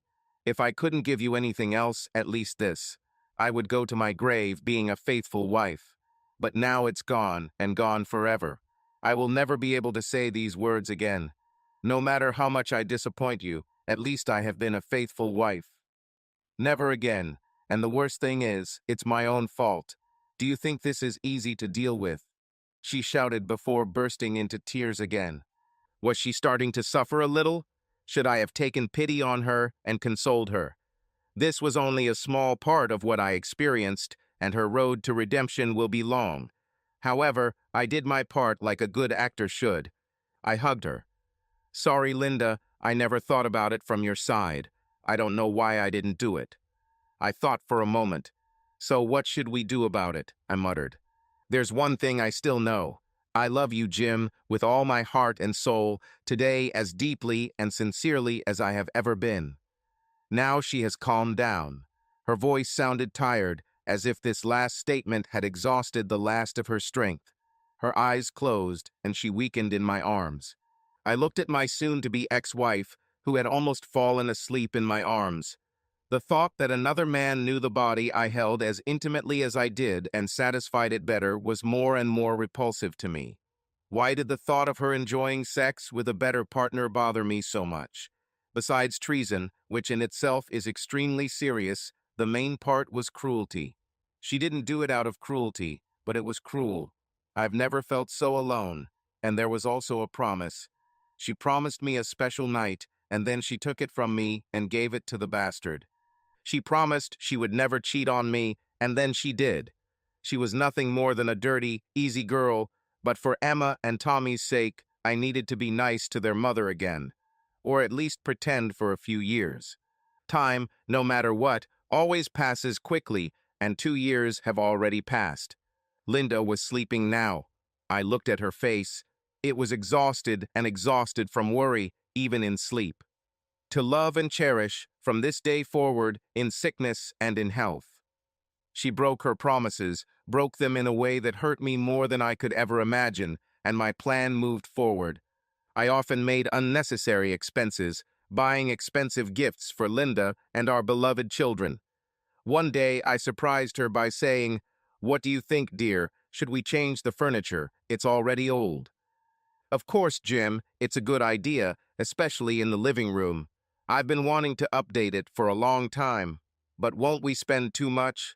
Don't worry, I have everything under control, I reassured her. Several weekends in a row, we went on short holidays, and also, of course, on summer vacation, which now lasted 3 weeks instead of the usual week in previous years. Everyone was delighted except our bank account, although my encrypted personal account was slowly but surely gaining strength. Every month, a small portion of my salary, the 13th salary, company bonuses, and the difference between actual and expected expenses contributed to his well-being. My intimate relationship with Linda has improved, even beyond sex. I tried not to miss those little touches and tender glances that filled our old life. God, this was difficult. They were supposed to be a sign of just the two of us.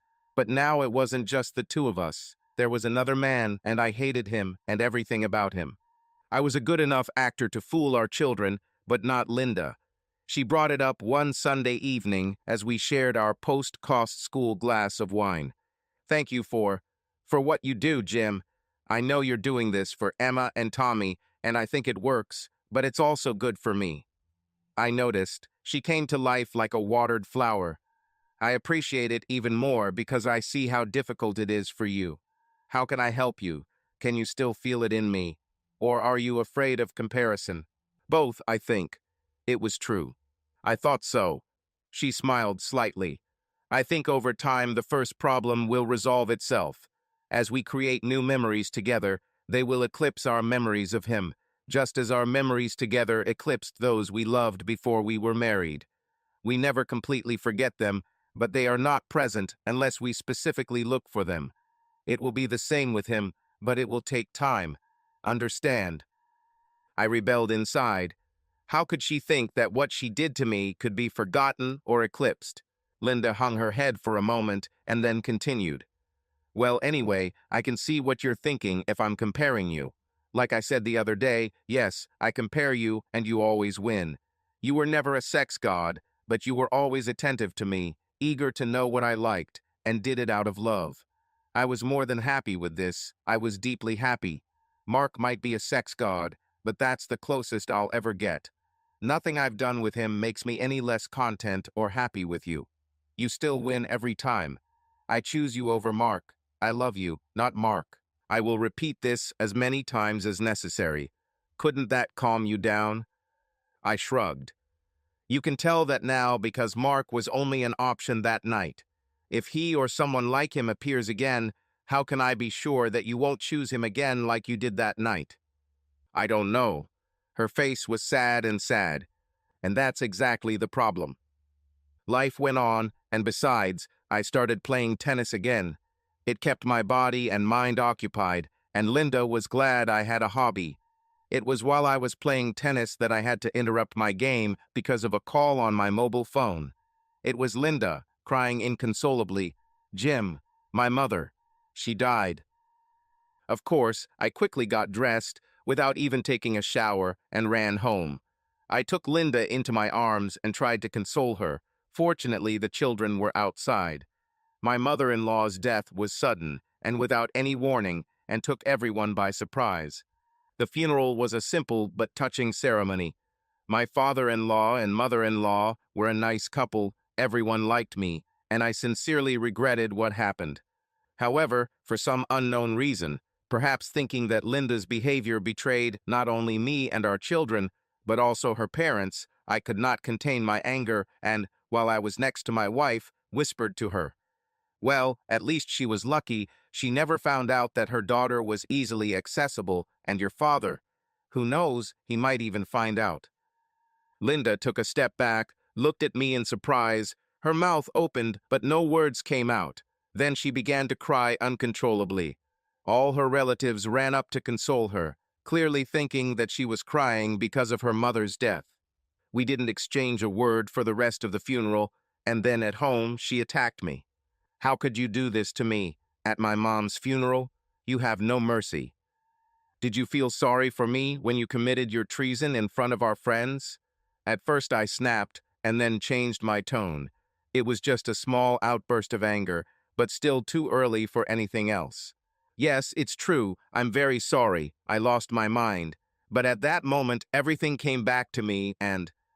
She turned around and ran into the room, and I heard her crying for a long time. I left the house to pick up the kids after school, and when we returned, Linda seemed to have recovered somewhat. Our relationship remained cold for several days, and then returned to normality, if you can call it that. I just increased my tennis training a little, and another St. Patrick's Day passed. Once again, we spent it at home with the children, having fun, and without mentioning that damn day. I never reconciled with my old friends, although I promised Linda that I would someday, and was surprised when I received a call from Dave the next day. A year ago, the whole gang was at Brennan's, but they didn't like the band, so they went back to Morrison's. And who did they see there? You're kidding, right? No, he came right up to our table and chatted for a bit, and then asked where Linda was. By name. Oh shit. Yes, so Dee told him that she decided to stay home that evening. He said it was a pity, but he had good memories of Linda, and hoped she would be with us. Dee said that no one should be sad on St. Patrick's Day and asked if one of us could comfort him. She smiled at him and stuck out her chest. I kicked her under the table, and she kicked me harder. He smiled and said thank you, but he didn't think so and left. Crap. I asked Dee what she thought, and she said she wanted to get him away from Linda, because if Linda got involved with him again, your marriage would be over. I said yes, what about yours if you contact him? And she looked at me and said Linda was her best friend. Things were still tense at our house this morning, but I thought I should warn you. Thanks, I guess. I thought about it. So how do you deal with it knowing your wife wants to spend the night with an asshole? It's different when it happens to you, isn't it? Yeah, well, until that happened, and he didn't seem to buy what she was selling, no matter how she did it. One thing is for sure, we will not be returning to Morrison's again. Well, thanks for the warning, Dave, and good luck. When I got home that night, Linda stuck to me. She seemed almost desperate. I looked at her questioningly, and she whispered, "After lights out." After the kids went to bed, I was too nervous for our usual glass of wine, but she said she wanted her glass, so I poured it. Without saying a word, she handed me a small envelope. I pulled out a simple card and read the typewritten note inside. Dear Linda, I was sorry I didn't see you at Morrison's yesterday. I hope you're not sick. You are a special woman, and I fondly remember our dance and everything that happened after. I would like to meet again soon. I call you. With sincere sympathy. Mark. I forced myself to calm down. My hands were still shaking. I turned the envelope over and saw the name and address of a local florist and the words, Lind from Mark. Where are the flowers? I saw who they were from and was about to throw them away with the card, but then I looked at them. They were so beautiful, really gorgeous and well designed, and I thought about all the love and care that someone had put into them. Cultivation, and I just couldn't. You understand, right? Yes, I understood. She loved flowers and grew them in our yard in the summer. She always cried when they withered, and she had to throw them away. And what did you do? She smiled. I noticed the courier had an engagement ring, so I asked if he could take them home to his wife. Unwanted advances, huh? He said. No problem, she'll definitely like them. Someone spent a lot of money on them. I gave him the flowers, and he gave me the card back. You need to show this to your husband, he said. I didn't think about it, but he was right. What should we do? Burn it in the fireplace? I thought. He called. No. How could he? I didn't give him my last name or phone number. He knows our address because he drove you home, and it's easy to find both the number and last name. How did he find out the address, by the way? Did you enter it into his GPS? No, I dictated it, and he entered it himself. So he knows your number. He will call when I'm not at home. What will happen then? Linda winced. I don't know. I know I don't want him, but I'm afraid. What if I just give in to him, give in without thinking, like last time? It didn't take long for this bastard to show up. He left 2 messages on Linda's answering machine the next day before she blocked his number. We listened to them together that night after the kids went to bed. Hi, Linda, this is Mark. I really want to see you again. Is this a good number to call you? Call me back and let's make an appointment. See you soon. Hi, Linda, it's Mark again. Sorry for calling twice, but I really want to see you again. I think back to that night and the next morning, and I have a feeling that there could be something special between us. I know that you felt it too. You may think that I say this to many, but I really want to get to know you better. I know that you have children, and I would like to meet you. What we did together last time, and I would like to repeat all of this and more, but there is something about you that makes me want to get to know you as a person. I can't explain it, but I know it. That you are married, but we already know that I can give you pleasure in bed better than your husband. You told me this yourself. You know that I can give you and your children a life that your husband cannot even dream of. Linda, you owe it to yourself and your children. You've already taken the first step, and you know you liked it. Take the next one. please call me." I watched the emotions change on Linda's face as the recording played. She shook her head vigorously when Mark talked about how he could give her a better life. "Well," I asked her, "do you think he's serious or just trying to get me into bed again? He already picked you once out of a whole room of women. That feeling of wanting to get to know you better and not just have sex with you is exactly the same as I felt when I first saw you. So yes, I think he might be serious. And then what?" Linda thought about it. "Well, of course it's nice. I know you say things like that all the time, and I know you're sincere, but when someone as experienced as Mark says the same thing, it's different. You already know that the night with him was the greatest sexual thrill of my life. I can't deny it. You have it in writing. If he was so good and you liked his attention, why did you block his number?" I tried to keep my voice normal.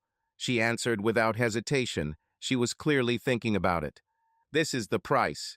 I see this price every time I look at your face, every time you give me those tender little touches that mean so much to me. I knew when I came home to you that you would be hurt, but I could not imagine that this pain would last so long and be so deep. I did not imagine that the price for just that night would be so high." I was surprised to learn that I too had paid the price.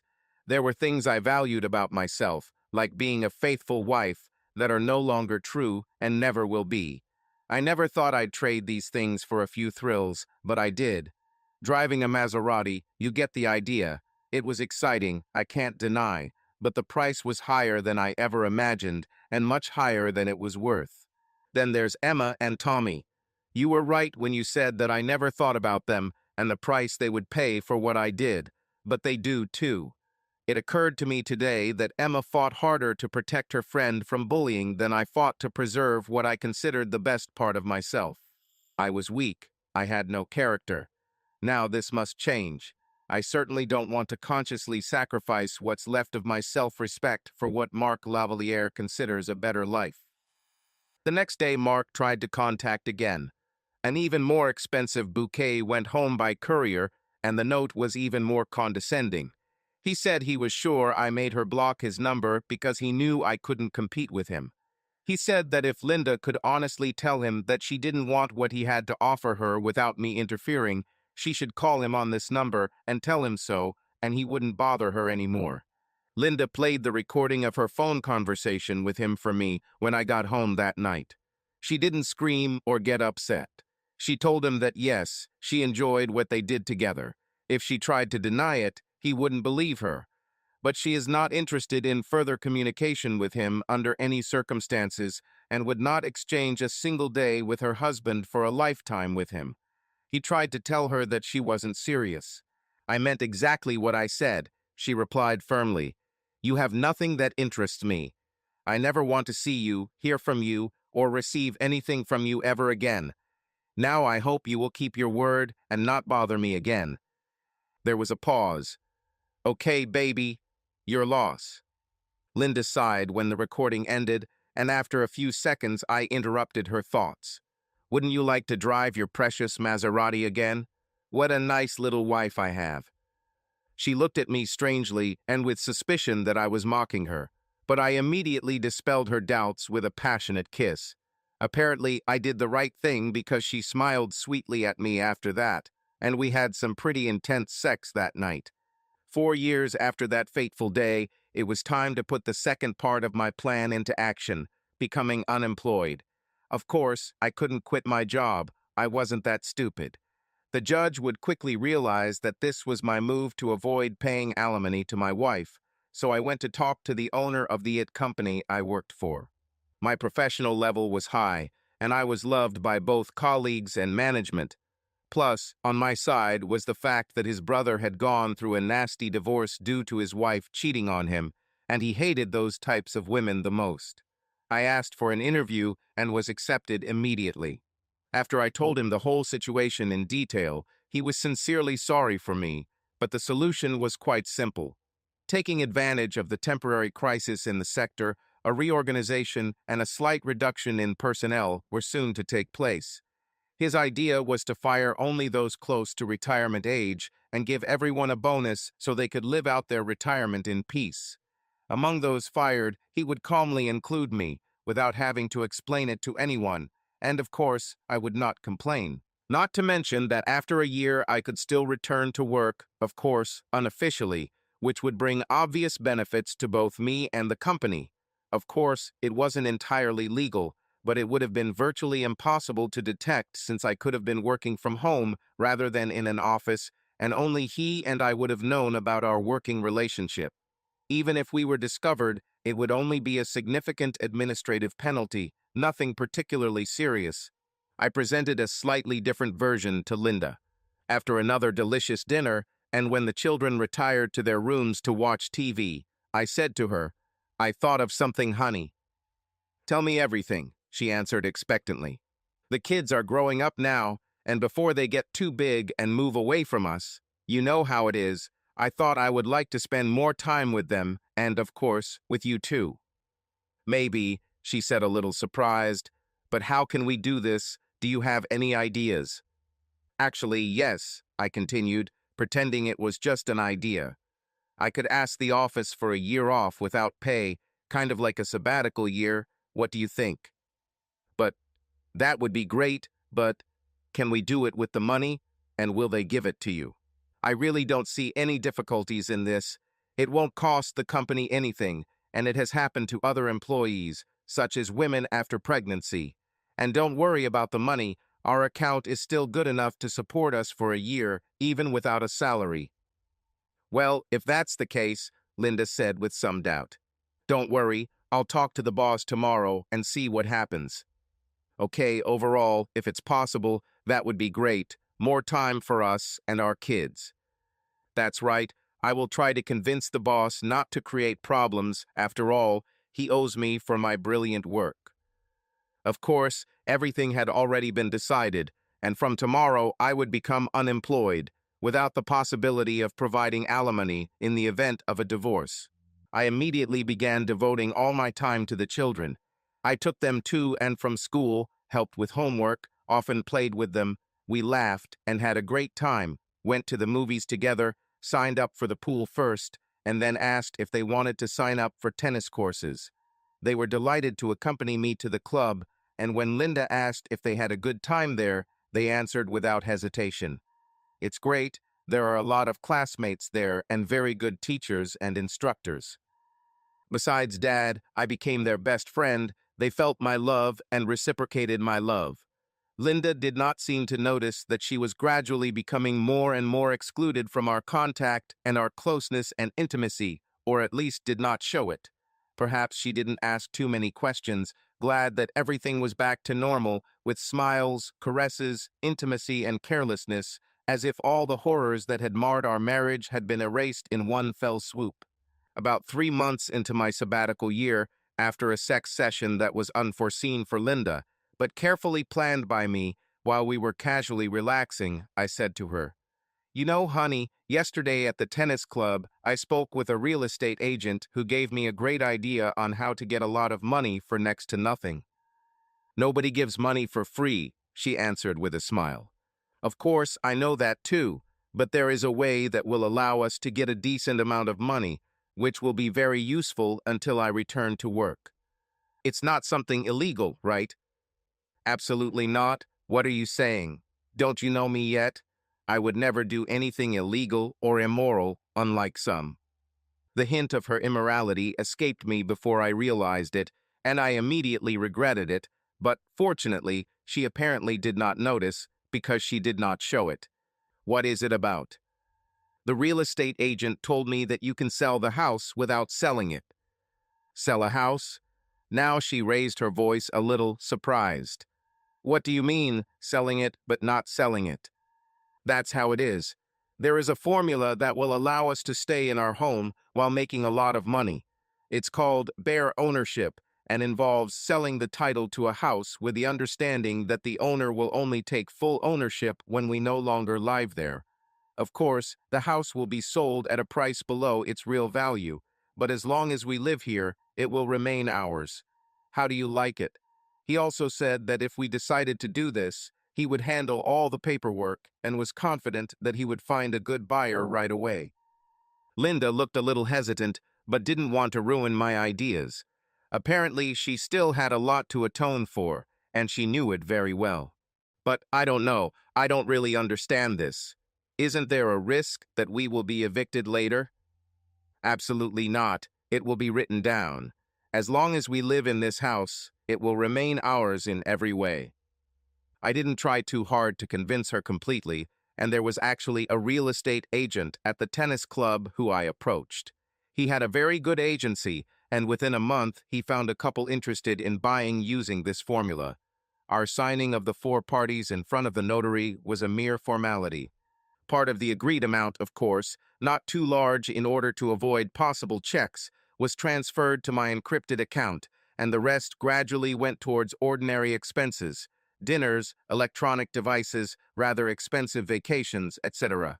By the end of the Sabbath year, our account was practically empty. Tommy and Emma were now 9 and 11 years old, respectively. Still small, but old enough to understand and bear the bitter truth about their mother. The time has come when all sins return to normal. Linda's birthday was approaching, and 10 days before it, as we sat quietly on the couch relaxing, I said to her, "Your birthday is coming up." Yes, how time flies. I can't give you a surprise this year, but I have to tell you what kind of gift I have prepared. Why? What is it about? She asked, beaming with a smile, anticipating the continuation. I've already booked a week-long mini-cruise to Miami and the Bahamas.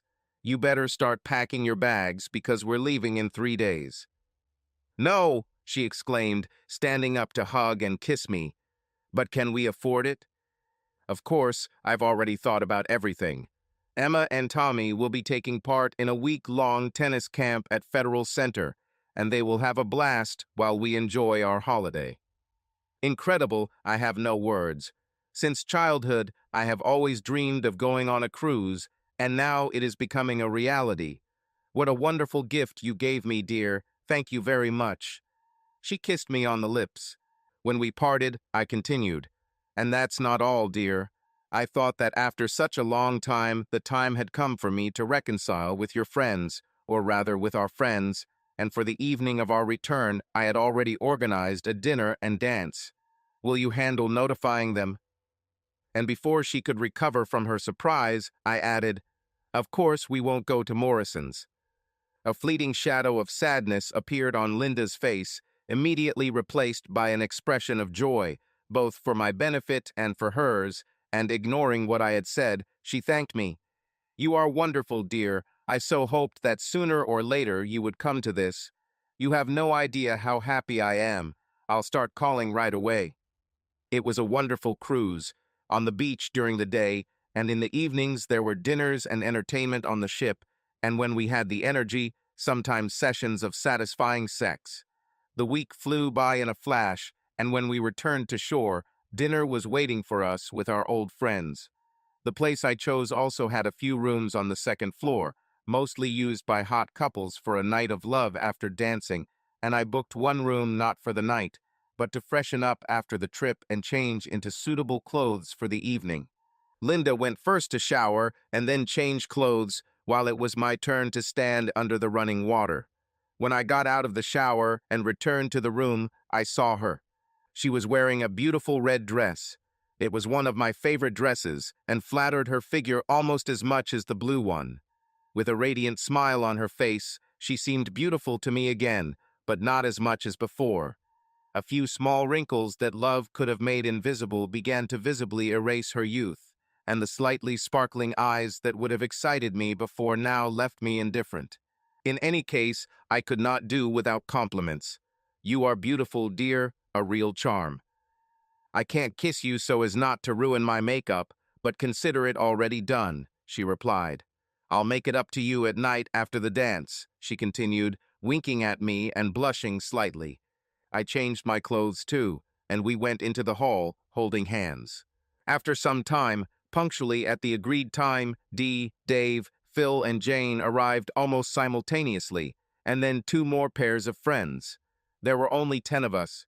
We greeted each other warmly, especially me, and sat down at our table. The dinner was good, and after the initial awkwardness, our conversation was pleasant and smooth. Everyone had a lot to say about the events that had happened during this long period of absence. When it was over, we got up and went to the dance hall. At first it was awkward, Linda's every action and look tried to show me that she was mine and only mine and would remain so. It's a pity that the little voice in my head reminded me that this was the case that night. Several men asked her to dance, but she refused all invitations, and after several dances we were sitting at our table when a girl appeared in the hall. We noticed her because several heads turned to look at her. A beautiful blonde with simple yet elegant manners, a slender body with curves in the right places, a toned and athletic figure, almost certainly an athlete. A cute and beautiful face with a slight tan, cute dimples, and somewhat intriguing freckles that made her even more interesting. Her dazzling smile along with her beautiful eyes were a reflection of a soul that few could compare. She was wearing a gorgeous blue dress. This is like my dress, Linda said, eyes wide open, breaking the silence. It's not like yours, it's really yours, and it looks much better on her than on you, doesn't it? I told her. Before our friends could say a word about my obviously disrespectful comment to Linda, which had never happened before, a beautiful girl walked up to our table and, speaking charmingly to me, asked, "Can I ask you to dance?" "Of course, right, dear," I said, grinning at my wife. Getting up, I took the girl by the hand and we headed to the center of the hall, mingling with the dancers. "What's happening?" Dee said, expressing everyone's thoughts. Linda was almost paralyzed with surprise. Her face, until now happy and relaxed, began to distort with anxiety. "I don't know, I don't understand. Is he still thinking about that day and wants revenge? Is this really possible in 5 years?" Her forehead was now wrinkled a little, and a tear appeared at the corner of her eye. "Okay, if that's the case, I deserve it. Even if it hurts, I can withstand this humiliation, and to end this once and for all, I'm ready to do anything." After 2 dances, which seemed like an eternity for our table, we returned to them, and, addressing everyone, paying a little more attention to Linda, I began, "Let me introduce Ellen. She's my doubles tennis partner at the club and Emma and Tommy's teacher." I paused for a moment, then continued, "She is also my life partner for a year now, and we will get married as soon as the divorce is finalized." I met Ellen during the kids' tennis practice, and we hit it off immediately. After a few months, our trust became so great that I told her everything, and she was outraged by Linda's behavior because she felt the same way as I did about the betrayal. She immediately agreed to my plan of revenge, and when we became close, her love for me was so strong that she was willing to tolerate my periodic intimate relations with my wife so that she would not suspect anything, even so that she would believe in complete reconciliation and a happy marriage. Everyone's eyes were wide open in surprise, and their mouths too. They did not utter a word. "Raw divorce?" Linda muttered, stunned. "What kind of scam? Have you been cheating on me for a whole year? Coward." "Changed? Don't make me laugh, you're trash. You're the one who cheated on me 5 years ago by humiliating me in front of all our friends and treating me like trash. I didn't cheat on you because our marriage ended the moment you left me for Mark, even though it wasn't yet documented like our divorce would soon be," I said, smiling at her and taking the yellow envelope out of my pocket. Placing it on the table, I continued, "You received a summons in front of witnesses, Linda. Here are the documents, and regardless of whether you sign them or not, the divorce will still go through. I advise you to sign so as not to prolong the agony. I was fair. Even though I filed for divorce on the grounds of your fault, you will receive half of our joint bill, which is exactly $217. "What? What about the rest of the money?" Linda found the strength to say. "What are the others? Our account has been used for several years only to pay bills and expenses for children. Haven't you noticed? But let me continue, please." "No, no," Linda screamed, falling to her knees in front of me.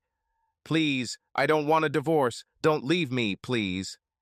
You abandoned me 5 years ago, like trash. You should have thought about it that day, honey, and you know what I'm talking about. No, you never forgave that mistake of mine, did you?" "Error? It's too convenient to call it a mistake. It was a conscious and fully conscious choice. Remember how I said I'd make you pay for this? You should have trusted my words like I trusted you. Finally, I could give vent to the anger that I had been suppressing for 5 years. As for alimony, don't count on it, because I've been fired for a year now. How? Fired?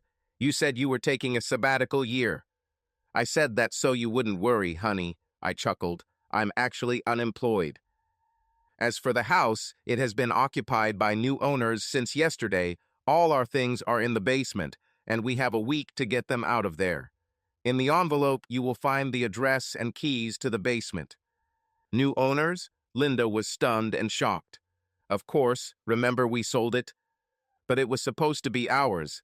While we lived there, Linda stammered. True, but as of last month, I no longer live there.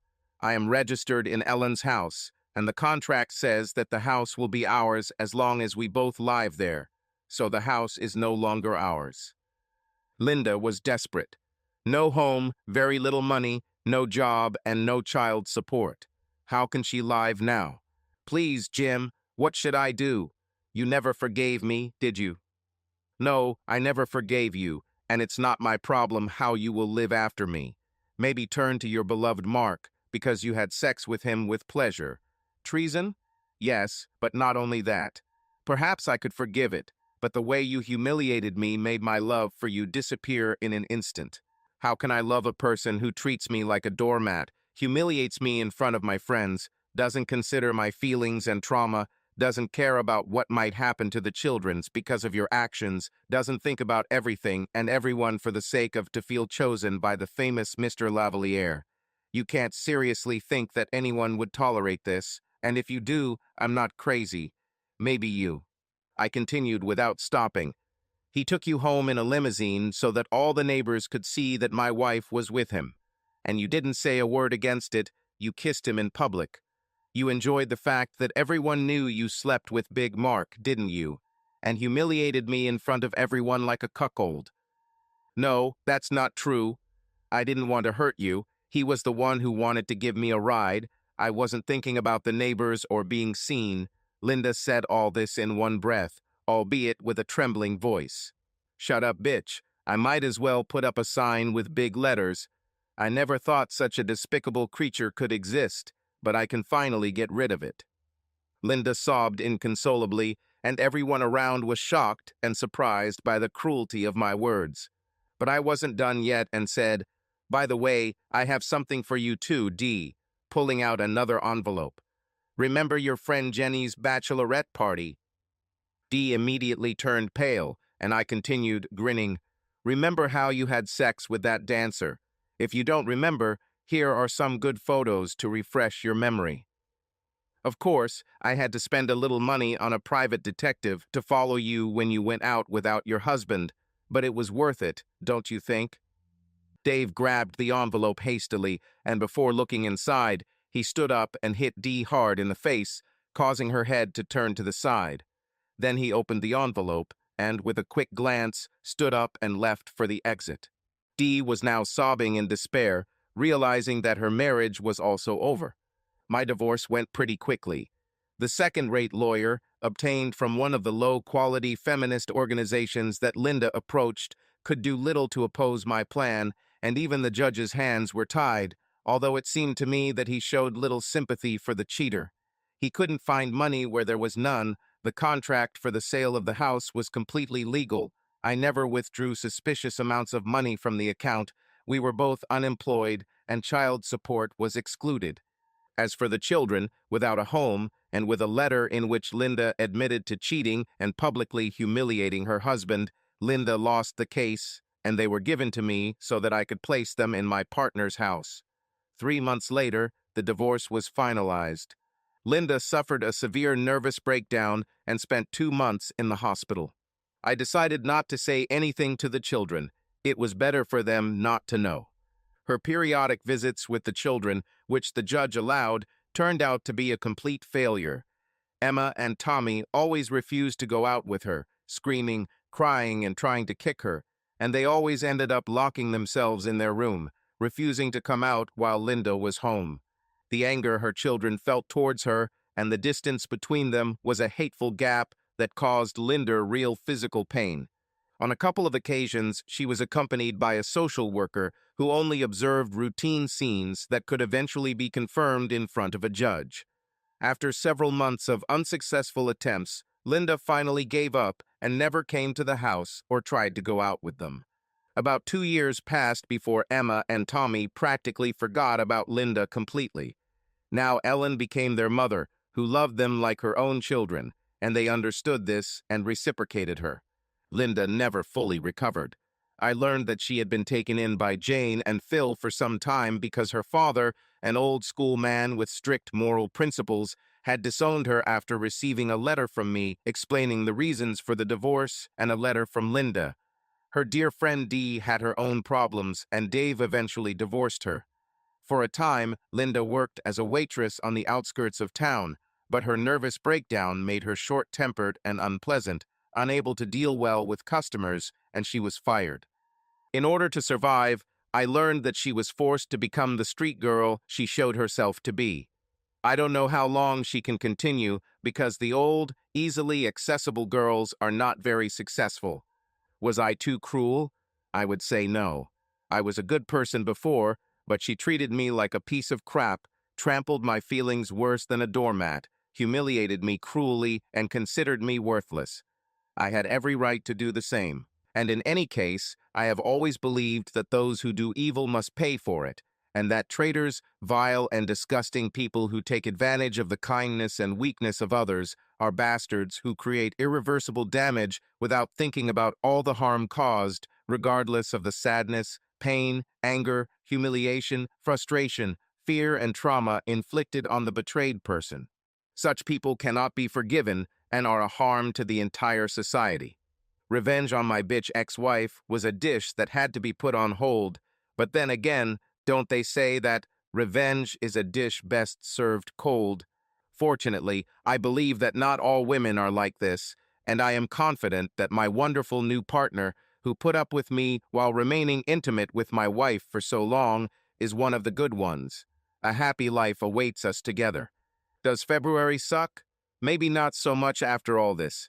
Subscribe to our channel so that your love doesn't cheat on you, and go ahead and listen to the next story, because this story is nothing compared to the next one. If you're under 18, don't even think click to the next one.